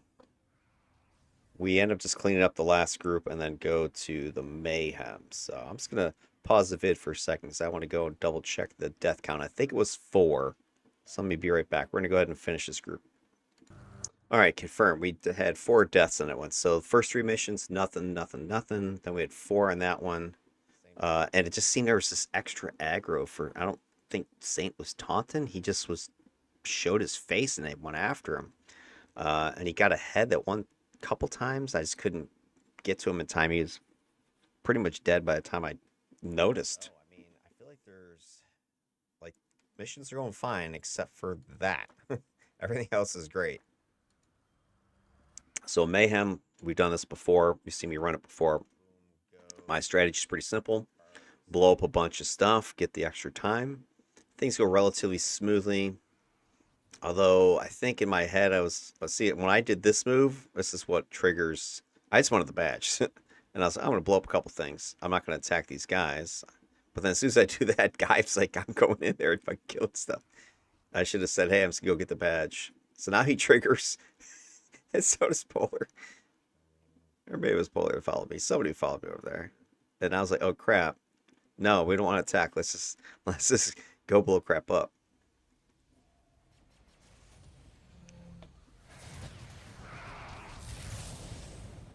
Alright, so we're blowing crap up. Now I'm like, let's just disengage.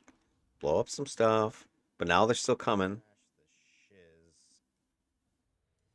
Stop shooting me. I wasn't the one who started it. I guess I blew up your car, made you pissed, but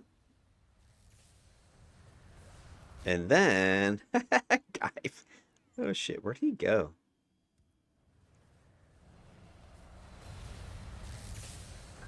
I think Give. I guess I don't know where he went. Cause he, I mean, PPD or all right. So there's some aggro here, right? Taking care of this. There's Give underneath me.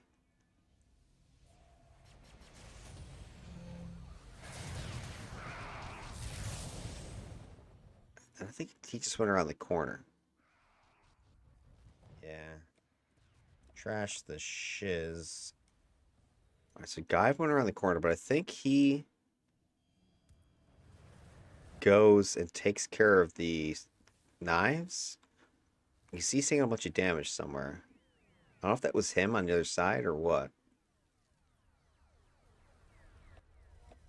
Cops. Because anyway, usually I blow up some crap. I jump over the fence here, and I go get these knives around the corner.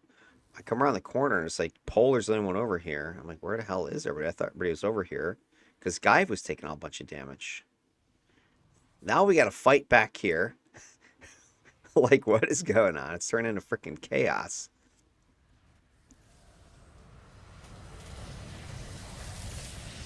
It's bedlam. And I think somebody at some point takes out the knives across the street, not the ones in the alley, but across the street, because all of a sudden the arson is like available while we're in the jail. So I'm not sure how that happened, but here comes the knives. So now we got chaos happening. Part of that's my fault. I didn't say coming in exactly what I was going to do. The jail house rock. Now I'm clarifying. Kill it now. Jail next. Then I go run across to go get the arson. But now we gotta finish these stupid PPD because. Alright, now who's that? So somebody's over there fighting those guys. Is it the cops? Right. I don't know if the COA started a fight with the police across the way because I just saw Jail up. their dialogue tree pop up. But I thought somebody went over there and started fighting them. But I just saw everybody was Flyby? together, so I'm like, what the hell? I shouldn't have bothered with this. Look, I almost get freaking killed. That was risky because those stupid PPD are really tight to the jail. I haven't seen them like that before, so it was surprising to me that they're that clustered by the front of the jail. But every time you do these things, it's a little bit random. So, but that's what we want. We want random stuff to see what these builds are capable of doing in real scenarios.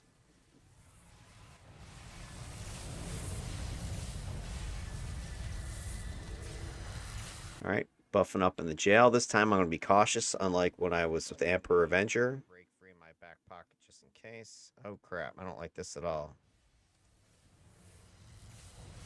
When I ran this with the Emperor Avenger, I got a little bit too aggressive. And if you saw that video, if you haven't seen the video, you got to like, you got to subscribe to this one, so that you can get to the playlist and stuff. But with Emperor Avenger, I went down here. Maybe it was a star. I think it was a star. I think I threw seeds or I did something and I charged in here and got freaking work because there's a bunch of guys down around the corner. So this time around, I'm like, I'm not going to do that. I'm going to kind of be more cautious hanging back here. Let somebody else dive down that hallway and see what happens. So I'm back here with Saint Tank finishing up these dudes.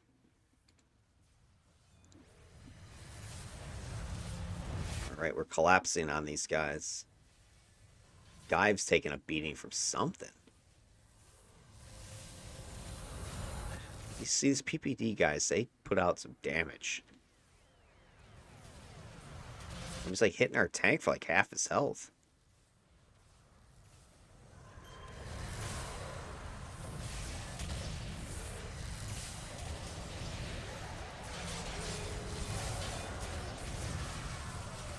Starting to regret not taking assault because I would have had the taunt protection.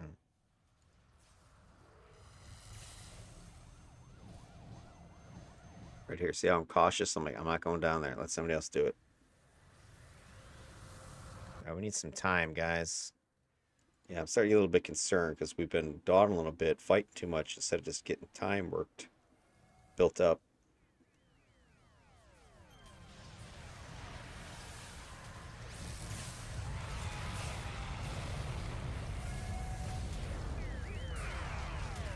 All right, 30 seconds there. A little bit. Okay, and I think we have a death right here. I As think we we go do. down, they're already taking heavy damage as I walk in there. Yeah, like boom, there's nothing I could do. He's dead already. Oh my god, he just got lit up. So one death there. Now at this point, I haven't died yet, so I'm feeling pretty confident. We only had 4 deaths last mission, which is a little on the high side, but it was a tough mission. There's one You more. got lit up.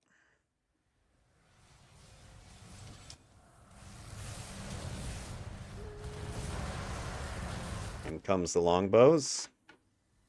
A spiner. I got a bunch of holds going with the entangling aura. Beautiful. It's a good thing with Clarion having the plus special. It increases the duration of my holds.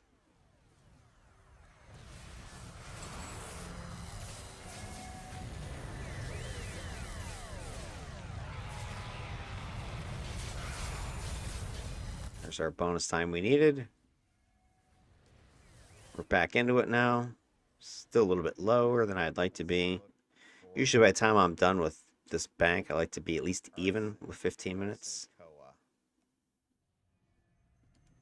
And notice we've already got the arson key. That's what the yellow waypoint is. We've already got it up here. So I think maybe what happened is the cops um, got into it with the knives across the street. That's the only thing I can think. Can we come out? These guys are right here. I'm going to get past these. I don't want to fight these guys. I know there's going to be an ambush coming. So let's just move. Let him trail. Let him trail us. And look, this already here. So I don't know if one of the team already had gone over there and did something, but Jay. I don't know. Then we come in here and Door camp. in comes the aggro or the ambush. Now what surprises me is after this arson is done, because we sit here and read door camp and we blow the crap out of a bunch of guys, but this is pretty benign stuff at this point. Just blowing some dudes up. Got this in the bag. In comes another wave.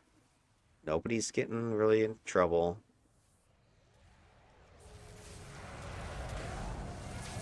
But when we're done with this, and I'm like, hey, let's get out of here. That was all of them. All right, so I get held by. What the hell did I get held by? All right, that was part of the problem. So I'm held, right, by the gas, I think. Okay. Now, when I step out, there's a big surprise waiting for me. And surprise, it's really bad. But I'm suspicious now because here's what. Again, it's kind of weird what's going on. We got the arson for free almost. Right, the arson key was already checked. But once you complete, so you enter arson, that gives you an ambush, which we took care of. And then you click it, and I think it leads to 2 or 3 more ambushes. And these 2 or 3 ambushes, they enter an attack, which I think we destroyed them all. But here's what happened. When we exit, watch this. Watch what's sitting there waiting. And I'll tell you my suspicion when we get out, or once you see what happens. Held from what? Tear gas? Oh, no, no, no, no, no, no, no. Oh, my God. Like, what was I supposed to do? First, I was held by the tear gas. And as soon as I walked out, I swear I got one punched, and that was it. Like, dead. I didn't even count that really as me being beaten. Like, what the hell? There's nothing I can do about that one. But notice this ambush. Look at what they're doing. That was all of them. I'm not even expecting this. This is why. All right, hold on. Ludus. There's a ambush, and they're just standing there.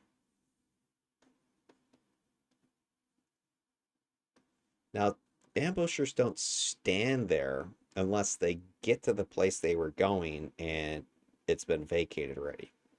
And if you saw the last mission Mayhem I did with Ostara, right in front of the jail, we got out of there just in time, I had said, and there's a whole bunch of PPD ambushers went towards the jail door. Here's the jail, here's the door, and they stopped right there because we had already left that jail and had gone and taken out the knives across the street and then came back and did the arson, which is the building we're in right now, the arson right here.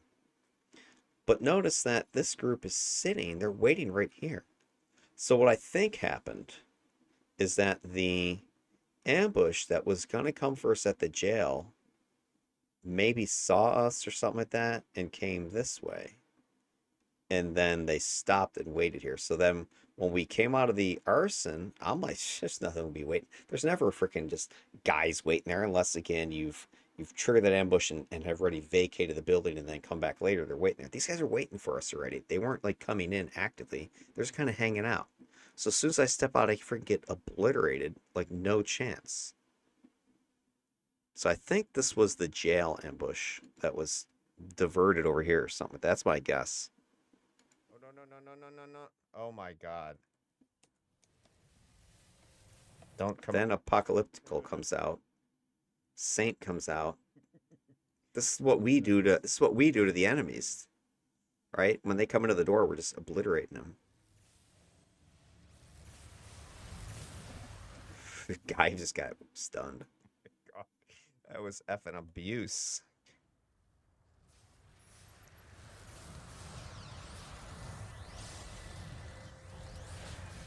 I mean, that was just outrageous.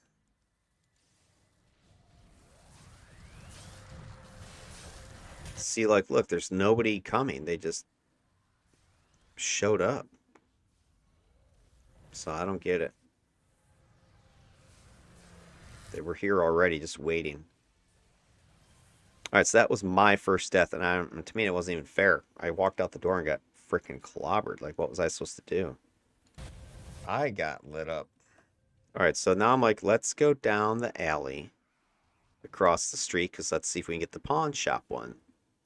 So, go around the corner, and there they are. So the arson's behind us, where we just left. Right, we just came from over here where the arson was. So we come over here, and this alley right here is where there's usually some more koa, and these ones have the key to the pawn shop, which I love, and the pawn shop's over this way. But there's also PPD over here. Now I thought, again, I mean, we've been catching so much aggro, I guess I should have known better. But I'm like, I thought I skirted it pretty tight. All right, so here's me coming across the street. All right, there's those PPD that I was talking about over to the right.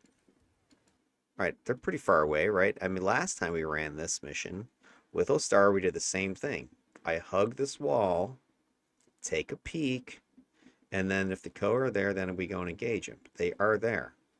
But then check out what happens over here and the bad news that results. Seems a little bit tighter than the last time we were here. Yep, they're here. They're here.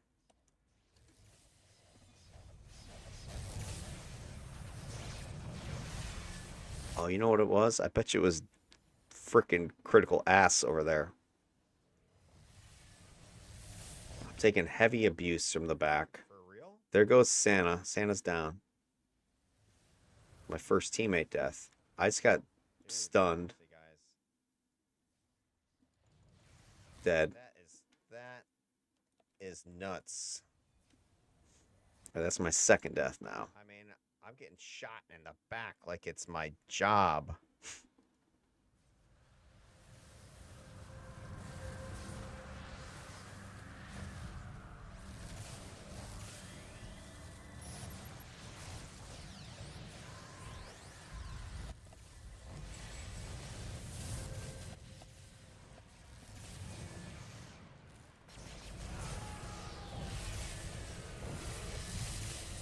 It's a little bit risky what I'm doing. I should have eaten some Skittles first before I did that. Yeah, see, look. All those guys who were over there, I don't think were at risk. All of a sudden, were attacking us. And then we got aggro from this guy, too. Like, what the hell is that guy all about? Good news is we got the pawn shop key. But that was my second death right there. I don't, there really wasn't anything I could do about it. I'm standing there minding my business, focusing on the knives. Next thing I know, I'm getting blasted in the back.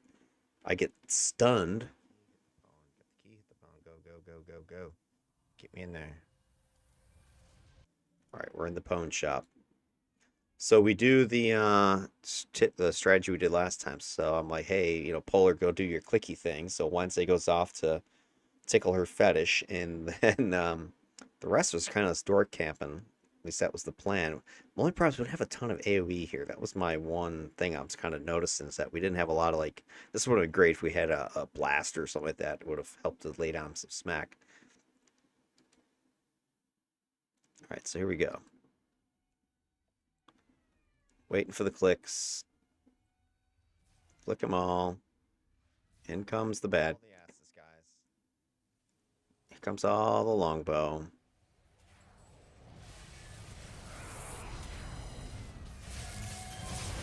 It does get hairy here for a second. So right now, I've died once, and Saint Tank died.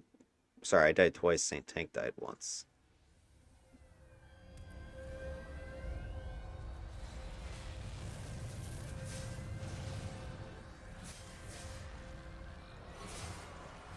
Yay, more time. Woo. No, we were getting low on times. That's why we needed this one pretty bad.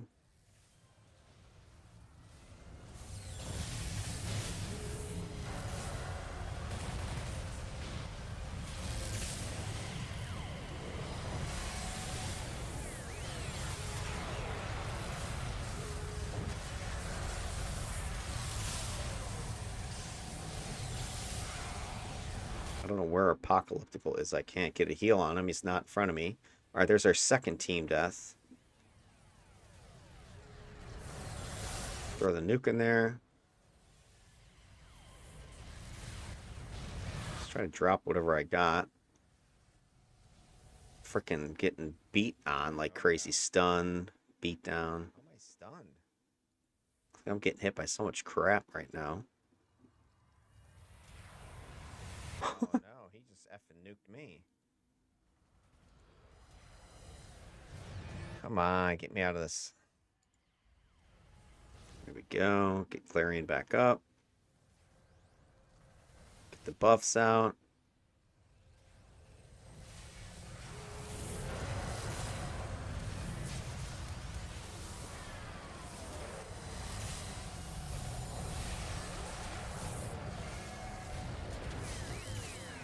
All right, so what do we got? 2 team deaths so far, I think, and then my 2.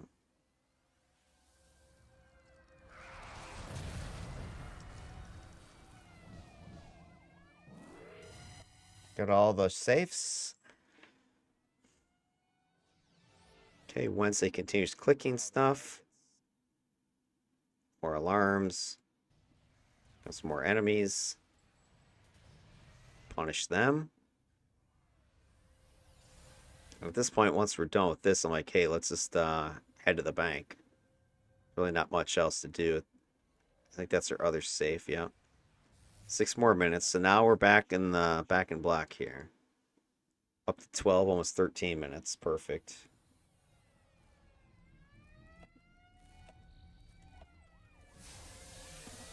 Some more.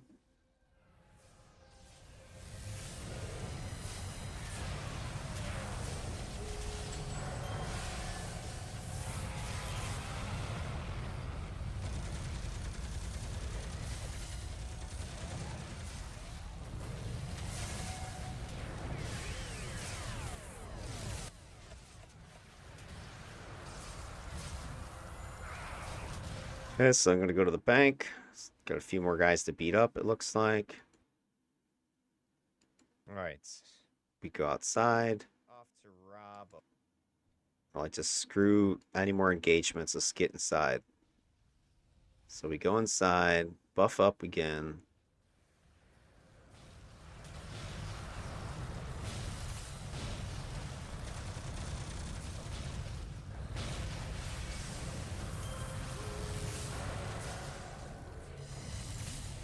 And again, even though we've had a couple of deaths to team, there's only maybe one where I feel like, man, there's nothing, like I'm powerless.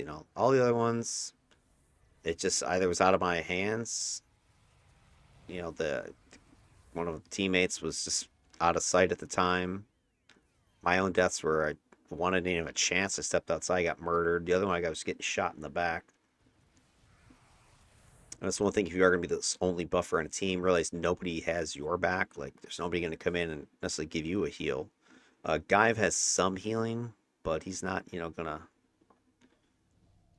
turn the corner like and just freaking throw an absorb pain out there at the last minute or throw some clear mind on you. All right, so we go ahead and beat down these guys in the hall, get to the elevator, go downstairs, we clear this area, go and blow up the safe or the vault door. Oops, in comes, so we park a campsite at the door. They start coming down now at this point. And we finally end up getting a real hero to try to stop us. So here comes the first wave of longbow. We take him out, or take them out. Synapse is sent to stop us, or who I call Skin Flaps. Let's mug him. I will let you guys get in the front. Yeah, I'm like, F this. Alright, there's Skin Flaps. I'm trying to target him. There he is. Throw the debuff on him. Got the patch out.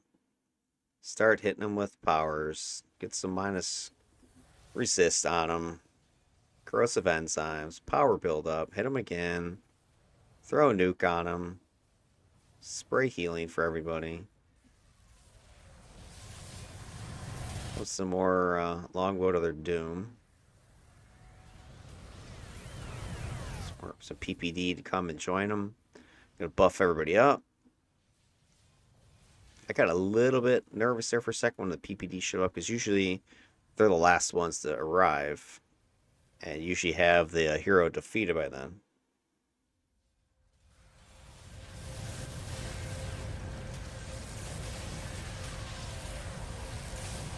Yep, there it is.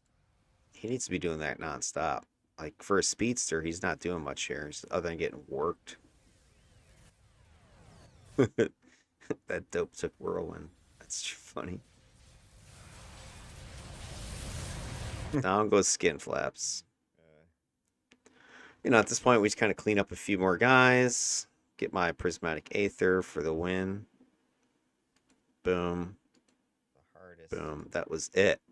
Let me confirm the number of deaths. I think it was 2 teammates and my 2. Let me double check that real quick. All right, yeah. So confirming, there was only a couple of deaths there for me and for the team. So if you take a look, I'm going to take a look at these stats now. I'll give you guys a little heads up on this. So check this out.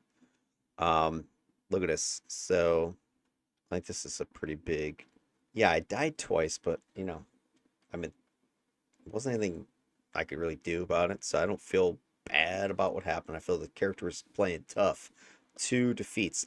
I was 0 for 4 the first 4 missions, even though we were, taking on some tough foes. It wasn't until right here that I lost it.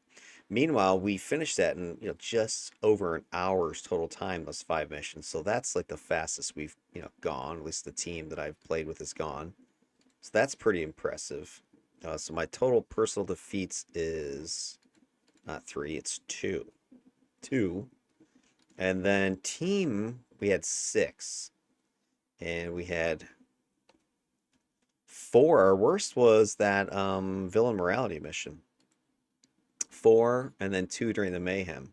So that wasn't, that bad either, considering.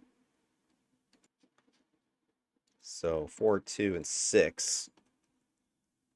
That's pretty comparable with what. It's actually better It's better than the numbers I was getting with my other defender and my controller. Because they had like 10 on the Mayhem in the first one, and I forget, it was like eight, it's like 18 and 19 total deaths for those first two with electrical affinity. Nature affinity, at least with this defender, is way safer. I mean, personal defeats is about the same. I'm dying a couple times per. But allies, I mean, it's like half the number, a third of the number of what I was getting with the other ones. Let me just want to double check that before I lie.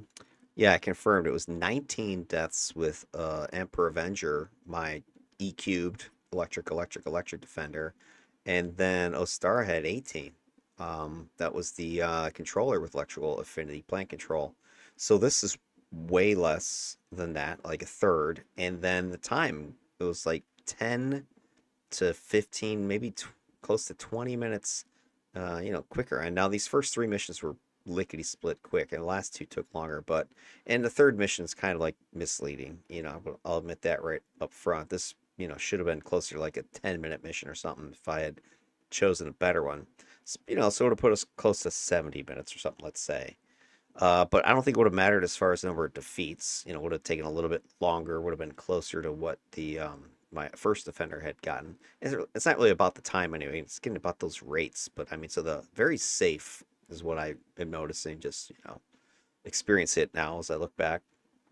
But I did defeat fewer foes, 172 this time around, whereas I had over 200 with my defender. Where is he? Emperor Avenger. He had killed 207, and then Ostara. Where's Ostara? She had defeated 198. So he defeated fewer. I don't think that necessarily means he, did less damage or whatever. He's doing a decent amount of damage. I think just those missions were shorter. If we tacked down another 15 minutes of fighting, then I would have had more foes defeated, would have had more damage output. And again, especially that third mission was so short. I only defeated two enemies in 4 minutes. That's like how quick it was. So anyway, there's that. And damage, we already talked about this a bit, so I'm not going to go over that anymore. Already talked about the pet damage. Damage output was, again, pretty solid. The only outlier is that third mission. 4,000 and some change. That's, peanuts, right? That's hardly anything. But I really didn't get to fight much. There's maybe, what did we defeat? A total of maybe 20 guys on that? A dozen? Somewhere's in there. Damage taken. This was a very, I think, overall pretty damn safe. I took 32,500. I'll show you the comparison in a second, but that's not much, right? 32,000. The damage I was taking the most of, again, though, check this out. Energy damage. This is huge. And that's those PPD, Malta, the combination or something like that. Lots of damage. PPD is 20,000. Decent amount of fire. Not too bad, though. But yeah, it's like energy damage. I swear this. At least the foes that I've been fighting in these tests have been dishing out energy damage like nobody's business. But the missions overall were pretty standard. 252 a minute, 225. This one I took a bit because I got held. I think that's when I got that big wallop. This is the only kind of bad stat, I think, given the shortness of that mission and the fact that I took about twice as much damage as the other two. That's a little bit alarming. And that fourth mission, that was just the wide open in the middle of the street, Croatoa streets. That's hard to defend as you're just getting blasted from multiple directions, especially, things flying above you. The Mayhem mission wasn't that bad considering, 489. I took a lot worse with my other characters. But damn, that's a pretty good set of data, I think, for this build. Just kind of compare. If I go and pop up Emperor Avengers, kind of give you an idea for him. His damage output was pretty strong, like 275. Already talked about that. But his damage taken was 53k.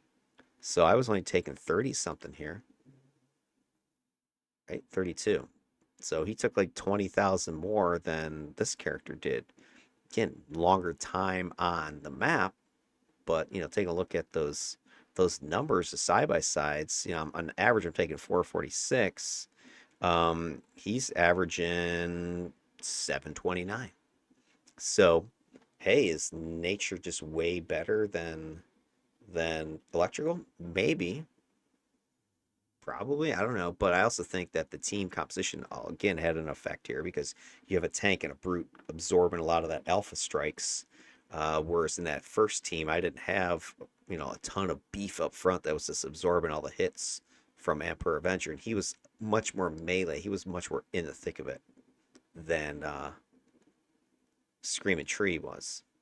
All right, let's kind of wrap this up with some side by side things. I put this together just to kind of compare the two defenders. I'm not comparing anything with controllers at this point. I'm just looking at the two defenders only, so defenders, and I'm looking at their side by side numbers here. Electral Affinity, that was Emperor Avenger. Nature, this was Skreaming Tree. And again, we're looking at rates, so we're looking at whatever the stat is per minute. Survivability is talking about your personal defeats. So comparing the two side by side, I talked about this in my other video where I was looking at Ostara, the controller, versus our friend Triple E there, Emperor Avenger. When we're comparing these averages and we make a bar graph, you can plot the standard error as error bars here, and they're going to show you the potential average is somewhere in this range. So the average, what this bar is saying, is right here, but the error bars tell you that the average could be as low as this, could be as high as this. It depends on the input data and how variable it is. So if these error bars of two compared data sets overlap like they do here, then it's not a significance. It's not a significant difference. So in other words, this could just have been a random difference between the two, and that makes sense because I think I died 3 times, died 2 times, so it's not like you're going to see some dramatic oh my god moment here. And then here with the risk, this is your ally defeats. This is pretty interesting because now, check this out, kids. We see a significant difference. First time. Here is Emperor Avenger's risk rate. This is ally defeats. All right. So his ally defeats per minute are 0.22. That's this bar right here. And with the error, standard error, you plot the true error, or the true average could be somewhere in this range, somewhere in here. If we then compare that to Skreaming Tree down here, look at his numbers, much lower, and his error bars are here. We have no overlap. So what this means is this is a significant difference between these two defenders support set results, at least in combination with the builds that I have. So in other words, Nature Affinity, we can conclusively say, did a superior job, at least in the context of, the test, did a better job at protecting the team than Electrical Affinity did. So we could say that unequivocally based upon this data. Now, again, there's lots of other variables, lots of other factors at play here. But, hey, was that team better? Maybe. I don't know. You have to go back and judge for yourself. Had you run it again, would it be different? Maybe, possibly, right? But right now, with the data we have, yeah, this is better. Now, why is that? Take your pick of explanations for why. But that's what the data shows. And this is what I ultimately want to look for the defender versus the controller. That's the real question. Are we going to see differences like this between the ATs? Because if after seeing 5 defenders and 5 controllers, 25 missions each, we're going to add all that data together, combine all that data, we see something like this, then yeah, you're able to say, instead of a buff set, you're able to say defender, controller. Hey, defender is better at keeping teammates alive. That's what that data would tell you, right? We haven't seen that yet with the single comparison I did, the direct head-to-head. But we'll see what Faye Woad produces, and then I'll start putting this data together for the growing number of builds that I'm testing. But right now, we can give 1 point to Nature Affinity as better than Electro Affinity at keeping allies from dying. That's pretty much what we can say. Now, what about lethality rate? This is, faux defeats. You can see here no overlap, or there is overlap, so essentially it's the same. Both combinations are defeating about the same number of foes. You know, you can't differentiate one from the other. Then we're going to take a look at the threat rate. This is your threat as far as your damage output you're doing, so how much output of damage. Again, we're seeing overlap. Electro Affinity did produce more damage per minute, but it's within the error. So that means the nature combo with Sonic could do more. So what this is telling you, hey, the upper levels of damage that I was putting out with Skreaming Tree are about average for the damage that I was putting out with Emperor Avenger. So it seems Emperor Avenger's able to put out more damage, and that could have been because of the 20% potential damage boost you would get from the shock and stuff. Again, do we know that for a fact? No, but can't really say anything super strong other than it looks like there's a trend in that direction, but not enough data right now to differentiate the two sets. Then we go down to our last set, which is the damage you're taking. And again, we see that it looks like Electrical Affinity was taking a bunch more damage than Nature Affinity. And it almost looks like, to me, it's hard to say, but it's darn close. It looks like this could be a yes. This could be a not an overlap between these two. I have to zoom in on this a little bit more, but it looks like we can conclude, because it looks like there's no overlap, that yes, Nature Affinity is lower incoming damage. At least again, in the context of this test, in the context of the builds. Here I was taking Elec versus Nature Sonic energy. So within this context, within the group, the teams that they were on, this build, led by Nature Affinity, was taking less incoming damage. At least that character was. Now, that also could translate into less ally defeats, which could explain the other number I was looking at. So, hypothetically, what this could mean is that as a defensive set, nature could be superior to electrical, whereas if that number of damage output that we're kind of seeing that trend is true, and the lethality rates, it could mean that electrical is more of an offensive set, at least when paired with electrical blast.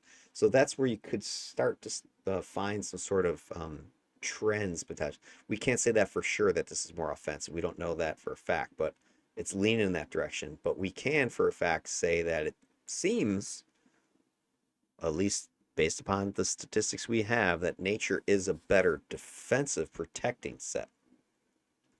And then the last little number I've got here that I want to show you is this liability ratio. This is the ratio between output damage and input damage. And so Electro Affinity was putting out about 5 times more damage than it was taking in. And then Nature is about 8.3, 8.4. So more output than input. And it seems that the big difference is on this side, on the denominator. Nature Affinity has much less incoming damage, which is, even though it has less outgoing damage, this is so much more dramatically lower than electrical that's why we're getting this much larger number. And it's not statistically significant because there's overlap right here, but it's pretty close, right? It seems that nature is a superior set as far as whether or not you need to worry about this defender, right? Like this defender is putting out his share of damage compared to the damage he's taking, so you're not having to worry about healing the guy, chasing him around. Now this guy is putting out more damage, and this is kind of another interesting thing because in a game terms, this is what you always kind of hear: oh, damage is everything, right? Like people would look at this if you told them, hey, my damage is great, right? They would look at the raw damage numbers from above and say, electric, I want you on my team because you did more damage, right? But meanwhile, if you look at this stat, while the sonic blasting defender did less damage, defeated fewer foes, the nature combo took less damage Therefore, their actual ratio is better. So as a stat, this kind of makes it interesting because, hey, most people are focusing on, hey, how much damage you doing. But meanwhile, you're doing a lot of damage, but you're also taking a lot of damage and you're potentially dying more and your team's dying more.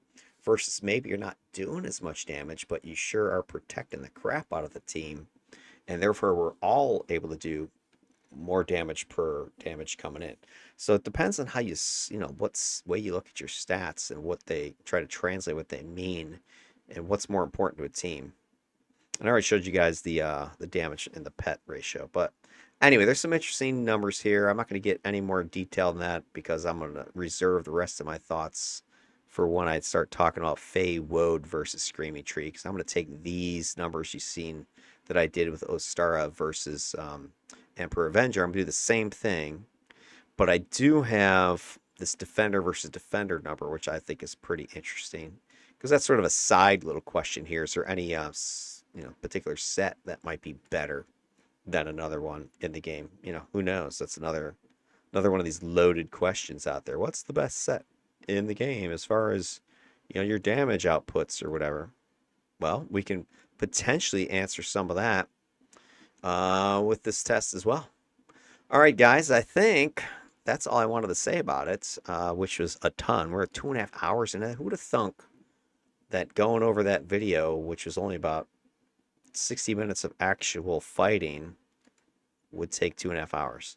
Certainly not me. Probably not you. And if you made it this long, you are nuts, I guess. But hey, I appreciate you anyway. In the meantime, have yourselves a good evening, have a good new year, all that cool stuff. Take care of yourselves, and I'll catch you later.